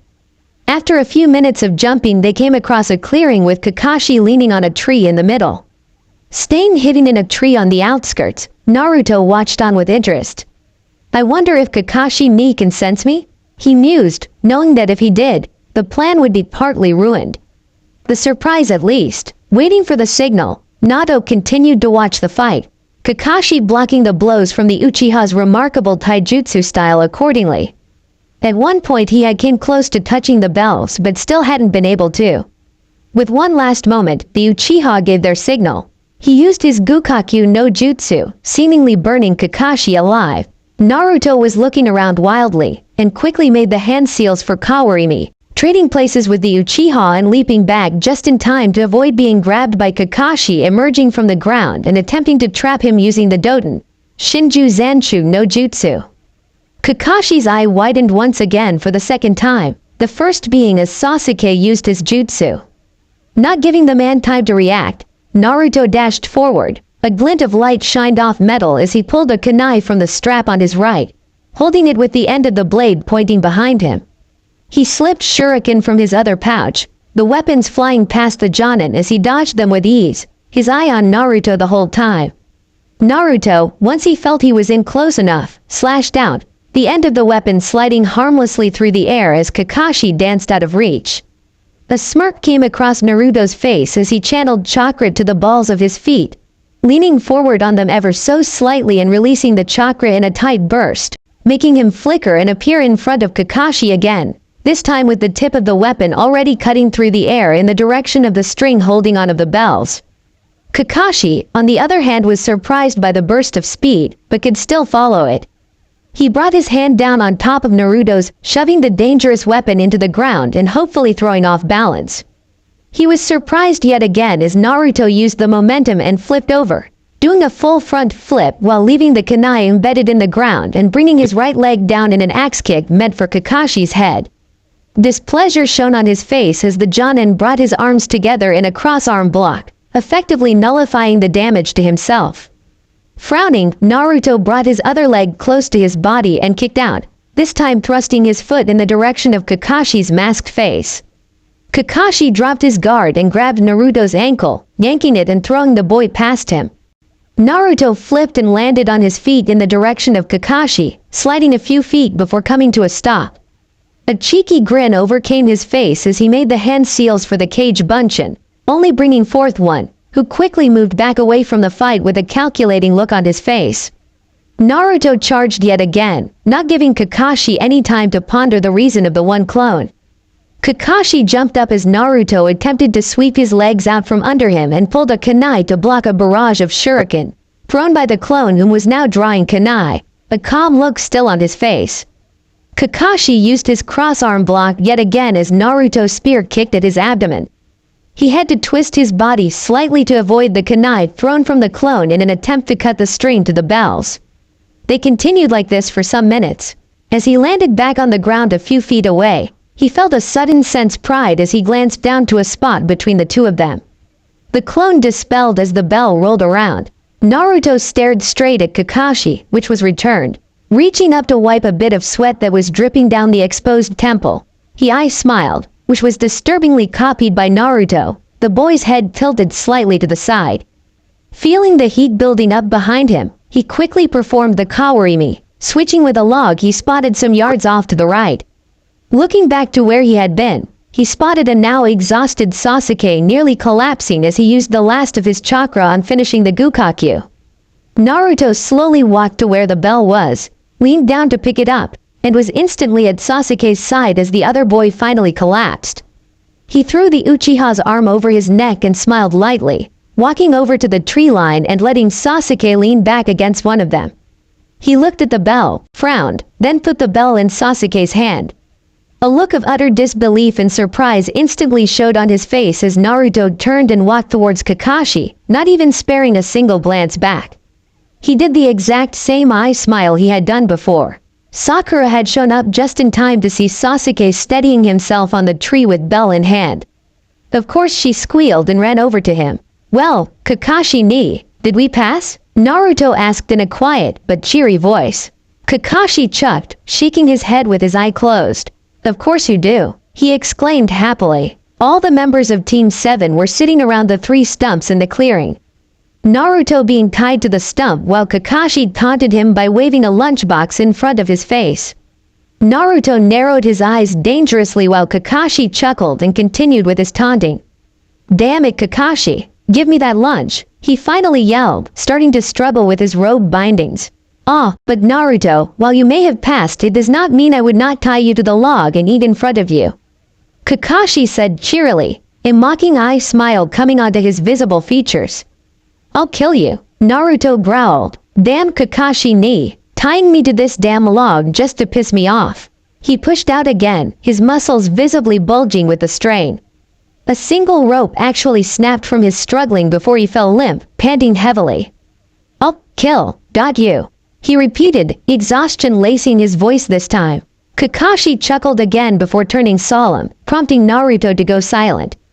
"Kakashi-sensei, I have been wondering, you said if we didn't get a bell we would be tied to a stump and sent back to the academy.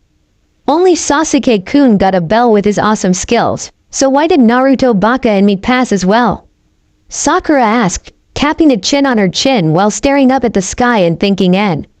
"In fact, I was just about to tell you, Sakura. The whole point of this test was in fact, teamwork," he said, causing Sakura to gasp and Naruto to just shake his head in wonder. She hadn't realized? Naruto thought, barely able to comprehend how she was smartest in their class. "You, Sakura, only have your sights set on Sasuke, and failed to even think whether Naruto had a hand in him getting the bell.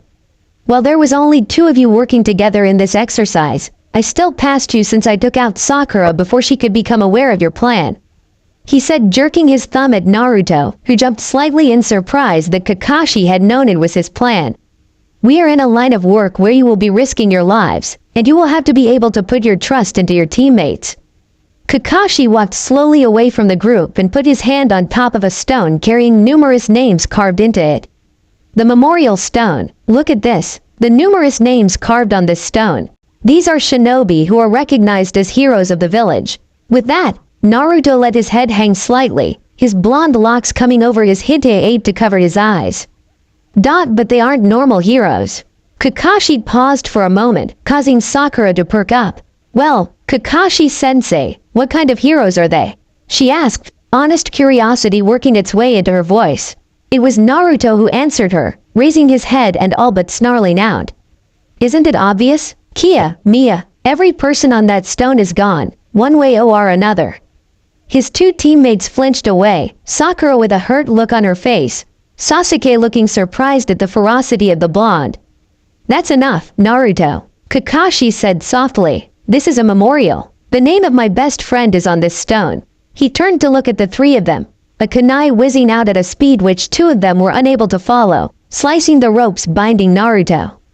Naruto stood straight up and began walking away from the group, a frown slapped on his face and a soft look in his eyes as he walked past Kakashi, pulling his Icha book from his pocket and flipping it open to the page he left off on.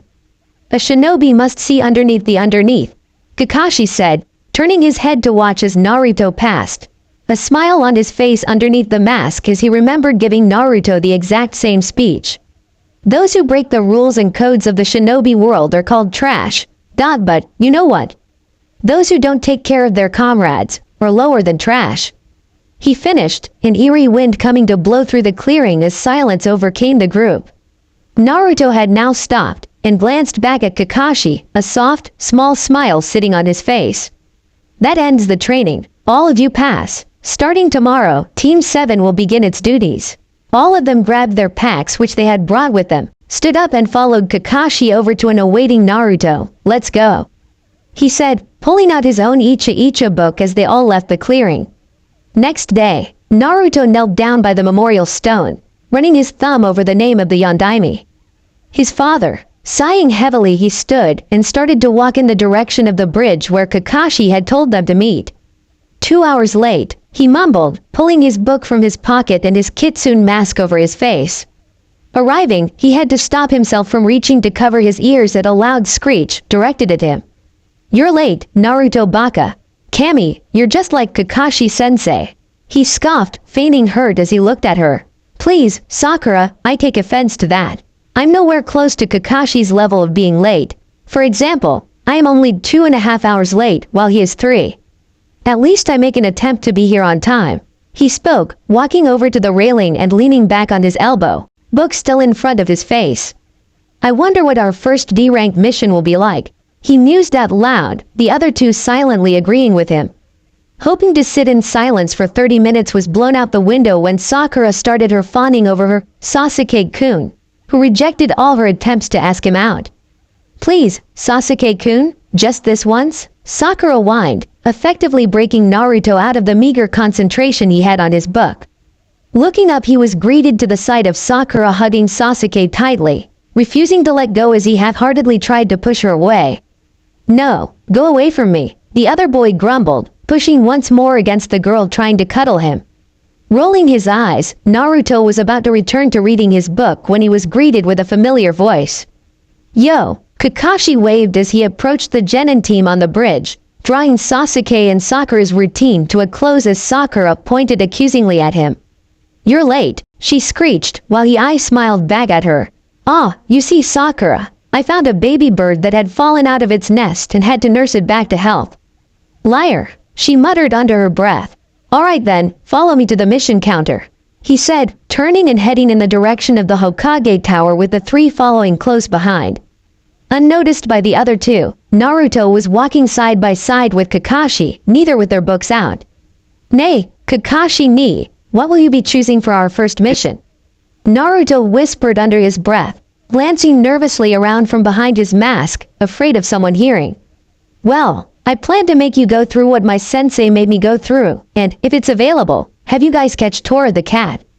Kakashi responded, his hands shoved into his pockets as they neared the tower. Ah, was all Naruto said while behind his mask he had paled slightly, having heard of Tora from some older nens and definitely not liking the sound of it. When they reached the mission counter, he had seen Kakashi silently ask for the specific scroll, and when the Chunin behind the desk nodded with a significantly evil smirk on his face, Naruto felt the blood leave his face, and started pouting, hoping that in some way he could make Kakashi's day worse. Kakashi only chuckled at his immaturity and led them to where the cat was last seen. They had found it lying comfortably in the high branch of a tree on the outskirts of Konoha's wall. She lazily groomed herself and snapped to attention as they approached. Naruto stared in awe. This cat carries the same aura as the wild animals of the forest, he thought, running a hand through his hair as his two teammates darted off and started to chase the cat as it leapt skillfully away and deeper into the forest. Not going to follow, Naruto-kun? Kakashi spoke up, slight concern edging his voice at Naruto's odd behavior. Oh, sorry Kakashi ni, he started, rubbing the back of his neck embarrassment. I was just wondering, that cat, she is so much like the animals in the forest. She's wild, I think I could coax her into coming back with us. He finished, leaving Kakashi staring at him, his mouth hanging open underneath the mask. Naruto laughed as Kakashi recovered himself and shook his head in amusement. You'll never cease to surprise me, Kakashi drawled, patting a hand on Naruto's back. Well, go get her. And with that, Naruto's form flashed as he sped into the trees, only the trained eyes of Team 7 Sensei able to follow him, a glint of pride shining the whole time. 1 week later, Naruto watched as the cat was suffocated in the arms of Madame Shijimi, shaking his head with closed eyes in mourning. Poor cat, he mumbled, the cat loudly voicing its disagreement to the treatment it was being given. It had been a week since they started their genin duties, and the 5th time they had to let Naruto catch the cat. Despite the missions being used to improve teamwork, it had become something of an unspoken rule amongst Team 7 to let Naruto handle anything animal-wise. Sighing, he focused on the Sandaime to hear him finishing off the listing of more D ranks. Old man, these D ranks are easy as shit. C rank, now, he demanded lazily, half-lidded eyes signifying his lack of sleep. Alright, he responded, pulling out a scroll, causing everyone in the room to face fault. Everyone except Iruka, who was gawking whilst staring off into the middle of nowhere. Walking over and waving his hand in front of Iruka's face, he got no reaction. With a shrug, he turned back to Hiruzen. Here we are, a perfect mission for Team 7. Could you come in here? Hiruzen called, the door creaking open, prompting everyone to look over to it. Everyone except Iruka, still in his state of absolute shock. There in the doorway stood an aged man with a bottle of sake, one hand on his hip while the other clutched the bottle, leaning on the door with his elbow. What's this? They're all a bunch of brats. Especially the shortest one with the blonde hair. Is he even a shinobi? The man slurred, obviously a bit buzzed from his recent drinking. With a defiant glare set on the man, Naruto stomped over, drawing raised eyebrows from a few in the room, and snatched the bottle from the man's hand. Bringing it up to his lips in a quick motion, he tilted it back and forced down the burning, bitter-tasting drink. Everyone gaped at him as he shoved the bottle back to Tazuna. How's that for a brat, huh? He asked, a slight buzz coming to his head. Kakashi, of course, being the first to break out of the shock, stomped over to Naruto and flicked him on the nose. Bad Naruto. Bad, he scolded, shaking his finger in the boy's face with each bad. Naruto gaped at the older man for a few moments before his look turned into one of pure rage. Why you? He growled, swinging out at Kakashi comically as the older man held him back with a single hand held to his head, reading the Icha Icha book in the other. Tazuna was laughing boisterously in the background while Hiruzen shook his head in exasperation. Iruka had now fainted and was lying face down on the ground. Sasuke and Sakura were still gawking at Naruto as he continued to swing at empty air as his short arms couldn't reach the much taller Kakashi. Inwardly, Hiruzen was laughing while he watched the two. Ah, those two really are like brothers, he thought, a smile coming to his face at the comic display before him. Soon after everything had calmed down and everyone was leaving, except Iruka, he watched as the two walked closely to each other, both reading their Icha Icha books. A frown marred his face as the door slowly creaked closed. They keep away the madness that threatens to consume the other, he thought solemnly, wincing slightly at the mistakes he had made in his old life. Would you be happy with how they have turned out, Minato? Two souls, one losing his father to the dark side of this village, while your own son nearly loses himself. With a sigh, the old Hokage returned to the mountain of paperwork accumulated on his desk. It had been about 30 minutes since they had passed through the gate and everything had been relatively quiet, until now. Naruto was walking silently, his hands stuffed in his pocket as his eyes flickered between everything suspicious. His eyes came to rest on a small puddle off to the side on the dirt path. He glanced at Kakashi, whose eyes were now on the same puddle, if just for a second, and returned to his lazy look. Following suit, as to not interfere with whatever Kakashi had planned, he returned his gaze to the path ahead. Kakashi slowly began to lag behind, obviously intent on making himself the target. Soon after they had passed the puddle, two nins burst from it and wrapped a chain that extended from the gauntlets they were wearing on their right arms. The chain wrapped around Kakashi, the man appearing surprised to an untrained eye. His two teammates and Tazuna whipped around wide-eyed. What's this? He heard Sakura shout, a lace of fear edging her voice. Sasuke looked slightly perturbed, but nonetheless kept his cool. One down, the two nins spoke at the same time, yanking the chain in unison and making Kakashi splash down in the puddle, presumably in pieces. They moved quickly behind him, dragging the chain along.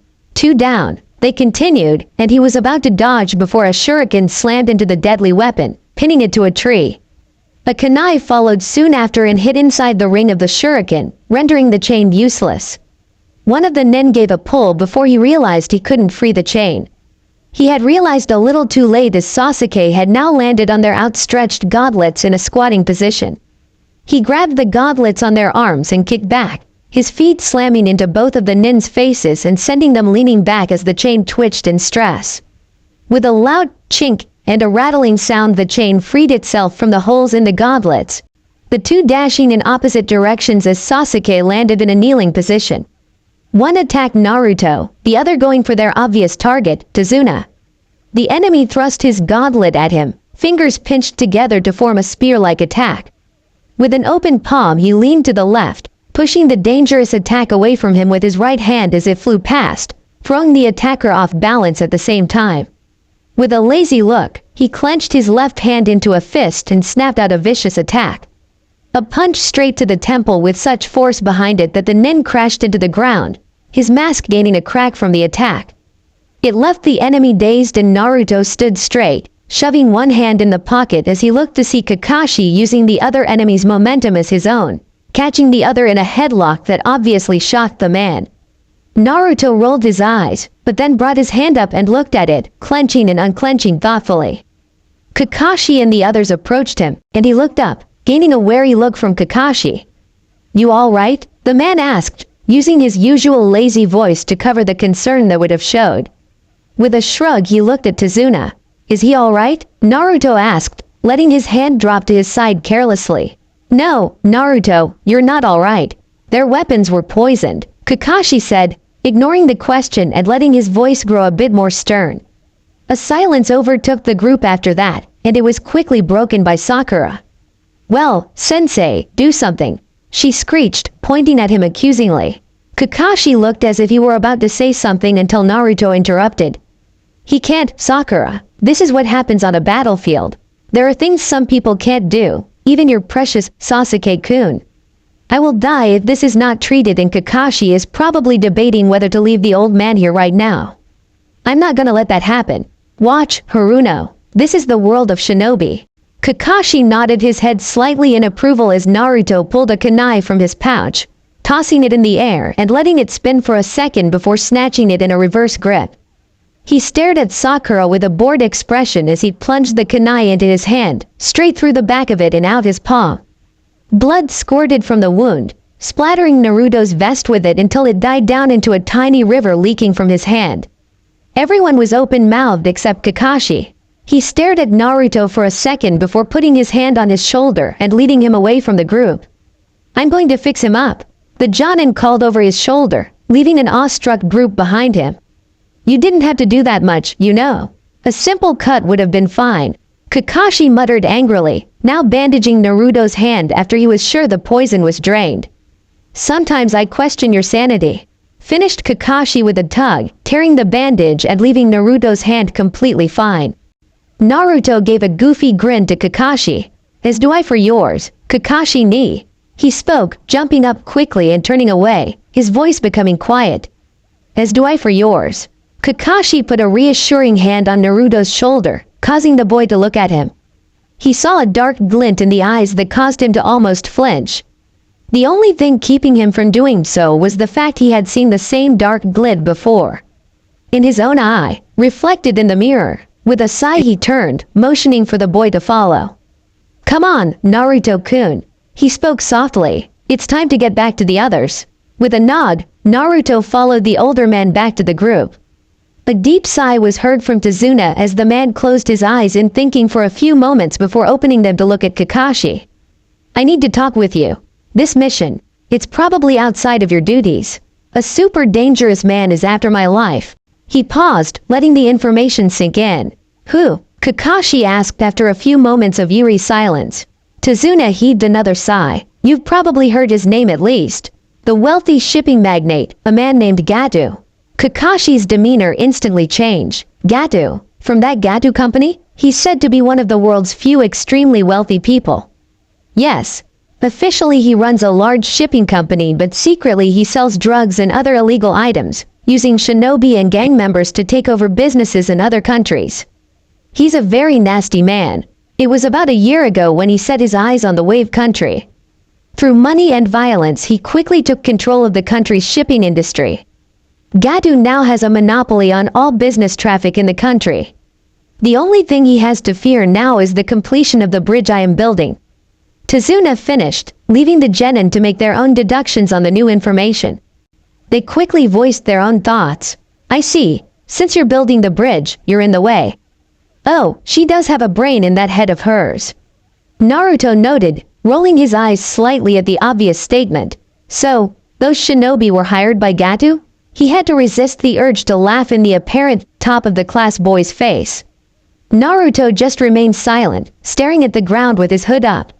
What I don't understand is if you knew the fact that shinobi could be after you, why hide that fact when you hired us? Kakashi asked, fixing the bridge builder with a calculative gaze. The Wave country is super poor. Even the feudal lord has no money. Of course we don't have money either, not enough for the expensive B-rank mission. Well, if you quit the mission now I will definitely be killed, but don't worry about it. If I die my cute 10-year-old grandson will just cry for days. Tazuna exclaimed, drawing a raised eyebrow from Naruto, and slightly defeated looks from Sakura and Kakashi. Well, I guess we have no choice then. We will protect you at least until you get back to your country. Kakashi sheepishly explained, a triumphant look coming over Tazuna's face. They sat in the boat quietly, moving through the thick mist in silence as they made their way towards Wave. Naruto had his chin in his palm with his elbow on the edge of the boat, staring wistfully off into the distance.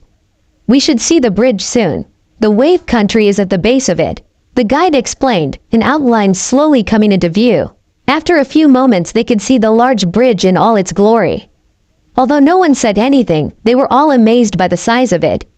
Tazuna seemed to be glowing with pride.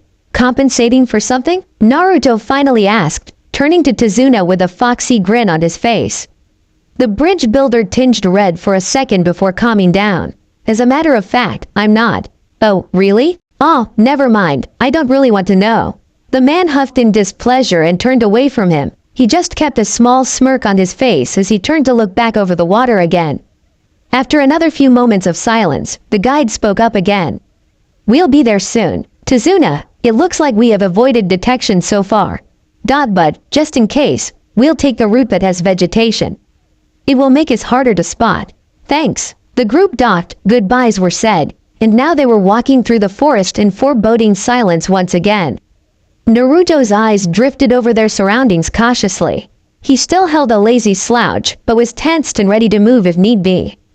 It was times like these that he would have loved his kitsune mask. It was oddly comforting to have the piece of clay over his face. Get down! Kakashi yelled suddenly. Naruto's body instantly reacted to the command and crashed into the ground to avoid the spinning blade that flew overhead. Leaping back up he assessed the situation. Everyone appeared to be unharmed, and their new enemy was stood atop the hilt of the absolutely massive blade that was embedded into the tree. Well, if it isn't the hidden mist's missing nin Zabuza Momochi. Kakashi called, prompting a narrowing of Naruto's eyes. The name certainly sounded familiar. Everyone stay back, he's on a whole other level. Naruto nearly gasped as Kakashi's hand went up to the forehead protector covering his left eye. He's going to use the Sharingan? This guy must be very dangerous. You appear to be Sharingan Kakashi. Sorry, but the old man is mine. Zabuza responded. The surprise that flashed across Sasuke's face did not go unnoticed by both Naruto and Kakashi. Surround and protect Tazuna-san. Do not enter the fight. That's the teamwork here. Kakashi spoke, not turning to look at them. Zabuza, Team 7's Jonin leader continued, lifting the Hite 8 covering his eye at the same time.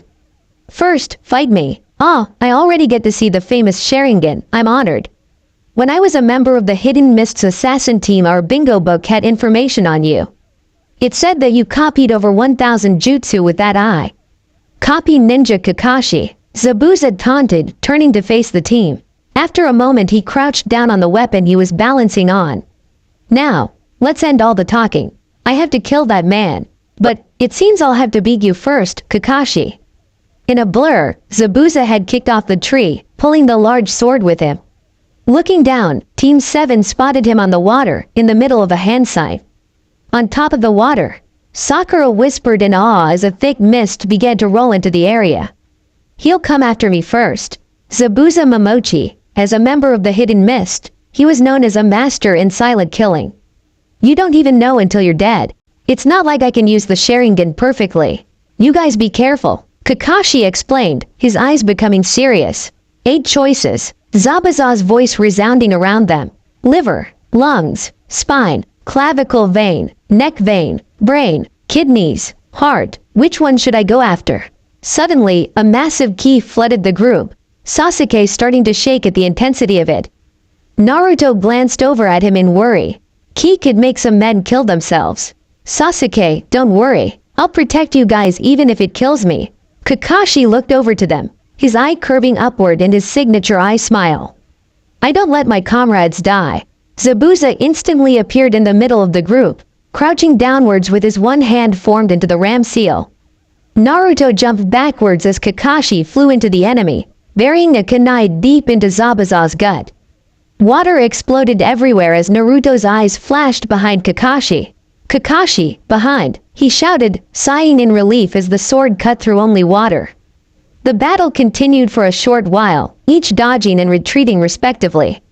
It ended with Kakashi being trapped inside of a water prison. Now then, Kakashi, we can finish things later. I'll take care of them for now. More water clones began to rise, causing Sakura to begin panicking. Hee, wearing Hite 8 and acting like real ninja, but you know what? A real ninja is someone who has survived numerous brushes with death. Basically, once you're good enough to be listed in my bingo book, then you can be called shinobi. Right now, you should not be referred to as shinobi. Naruto didn't have time to dodge as a foot came to abruptly smash into his face and throw off his Hite 8. Stars danced through his vision, and through the ringing in his ears he was sure he could hear Kakashi yelling for them to run away. Reaching up to touch his forehead, Naruto's eyes widened as he found his Hite 8 was gone. He looked down at the Zabuza clone's foot as the missing nin stepped on the treasured object. His blonde hair came over his eyes, a dark shadow hiding his face. His whole body began to quiver, Zabuza raising an eyebrow. Scared, boy? The enemy nin taunted, grinding his foot into the Hite 8 for emphasis. Let me tell you a story. At your age, these hands. Zabuza's clone brought his hand up, showing it to the genin. We're already dyed red with blood. Ah, cool story, but I beat you out, sorry. Naruto interrupted, Kakashi looking away and closing his eyes regretfully.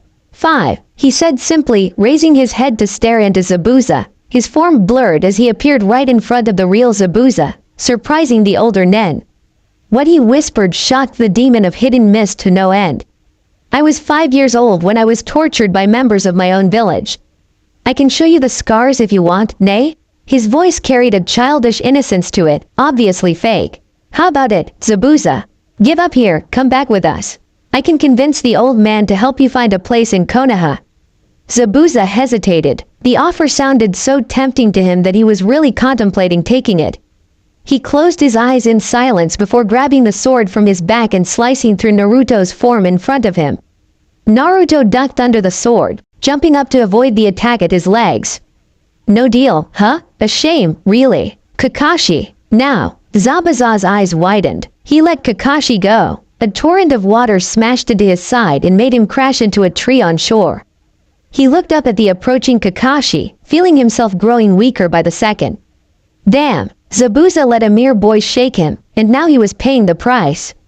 2 senbons suddenly burst from the trees and pierced his throat, killing him. Everyone turned to see what appeared to be a hunter nin standing atop a branch a few feet away, looking in their direction.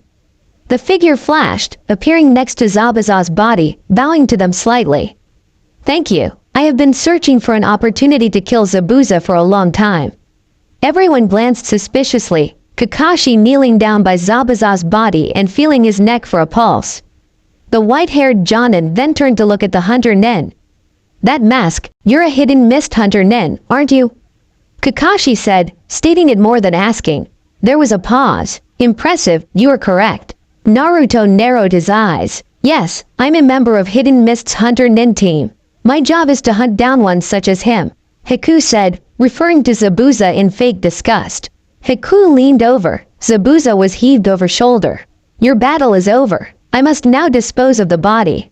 Farewell. Naruto moved to action, making a move to go forward in an attack, but it was too late. Hiku had gone. Damn it, he was supposed to have disposed of the body here. He mentally screamed. Suddenly there was a thump noise and he looked over to see Kakashi sitting on the ground unceremoniously, obviously exhausted. Ah, sorry. It appears I may be suffering from some slight chakra exhaustion, Kakashi sheepishly explained, rubbing the back of his neck in embarrassment. Naruto rolled his eyes and walked over, extending a hand to help. You are such an idiot, he mumbled, glaring at Kakashi playfully as the older nin took his hand and pulled himself up.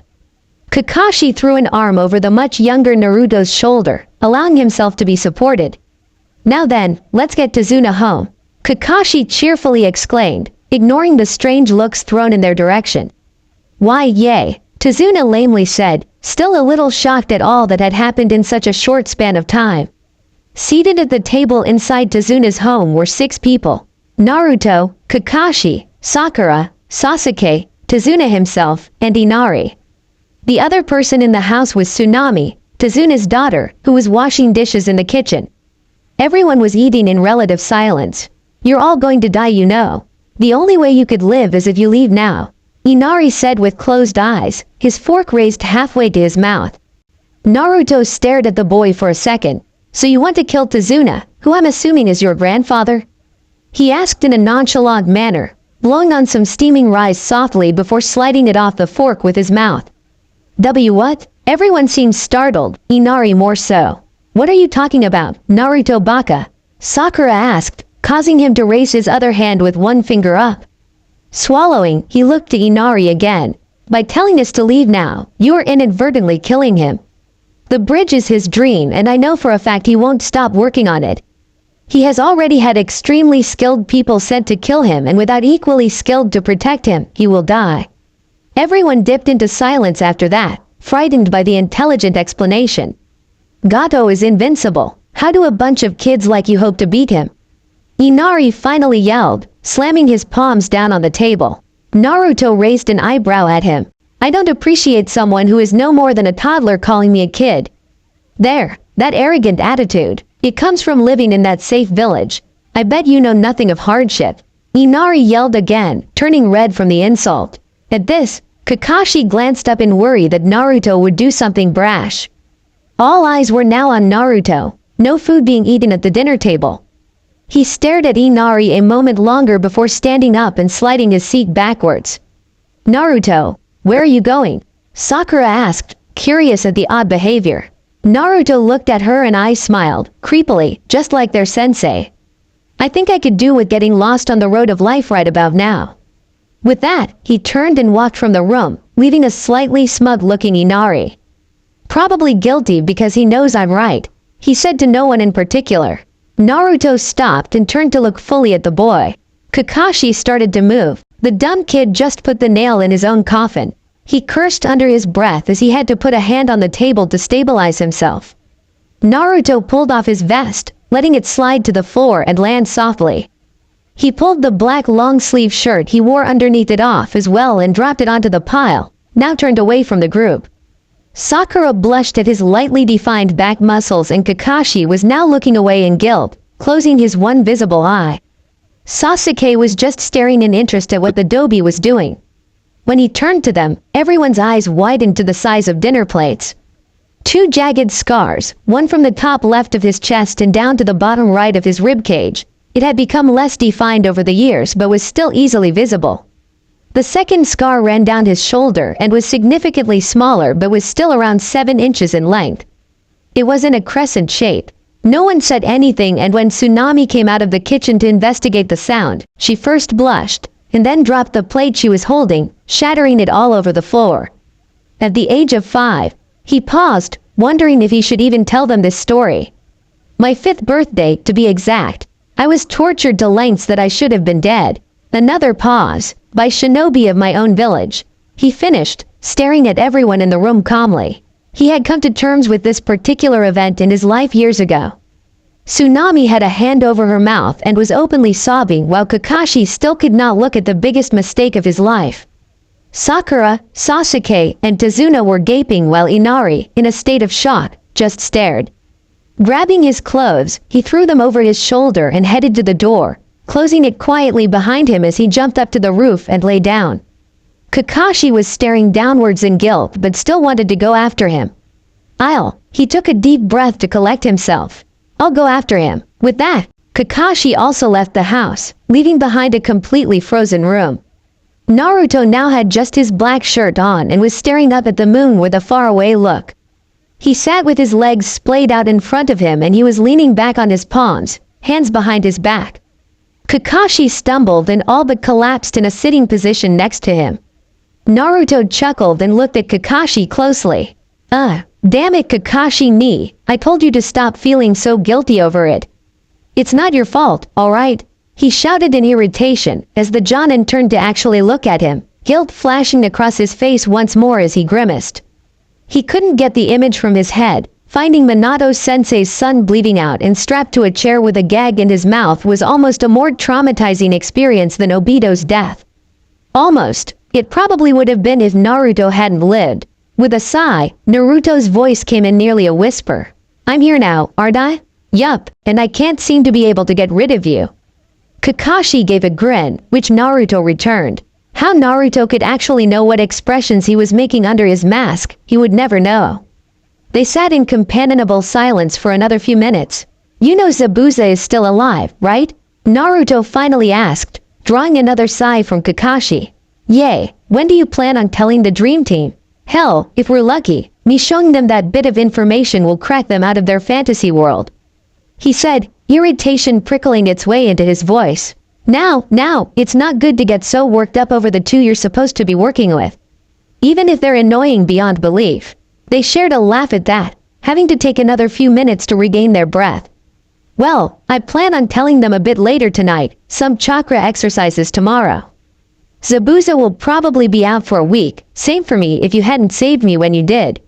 Thanks for that. I'll probably be fully recovered in around 4 days now, tops. Naruto nodded, continuing to stare wistfully at the moon. We should get back to the others. Kakashi said, also staring at the moon. Yay, Naruto agreed softly, standing up and dusting off the back of his shorts. With Kakashi doing the same, they shared a look before returning to the other members of Team 7. Day after, Sasuke and Sakura were watching with surprised expressions as Kakashi walked straight up the side of a tree.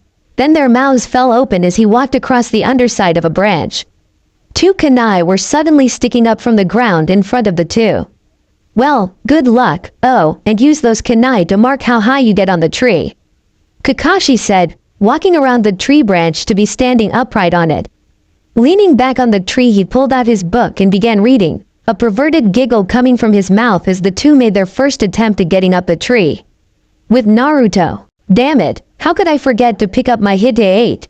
Stupid, Naruto yelled at himself in his head, dusting off the treasured object carefully with his sleeve. A frown stuck on his face.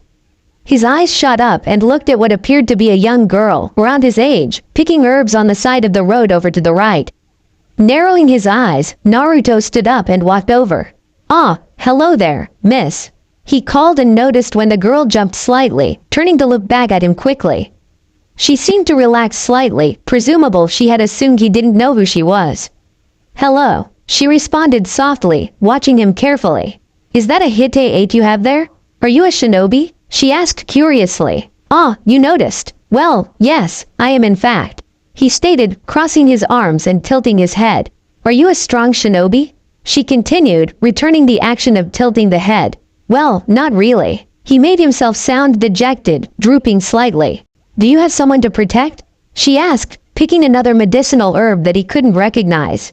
He paused for a moment to consider the question. It seemed honest, so he should answer honestly. Only a few people. It is not how many people you have to protect, it is that you want to protect them that matters. You are already a very strong person. She trailed off, a sad glint came into her eyes. Oh, I'm Naruto, he said after realizing they hadn't introduced themselves. Haku, she said,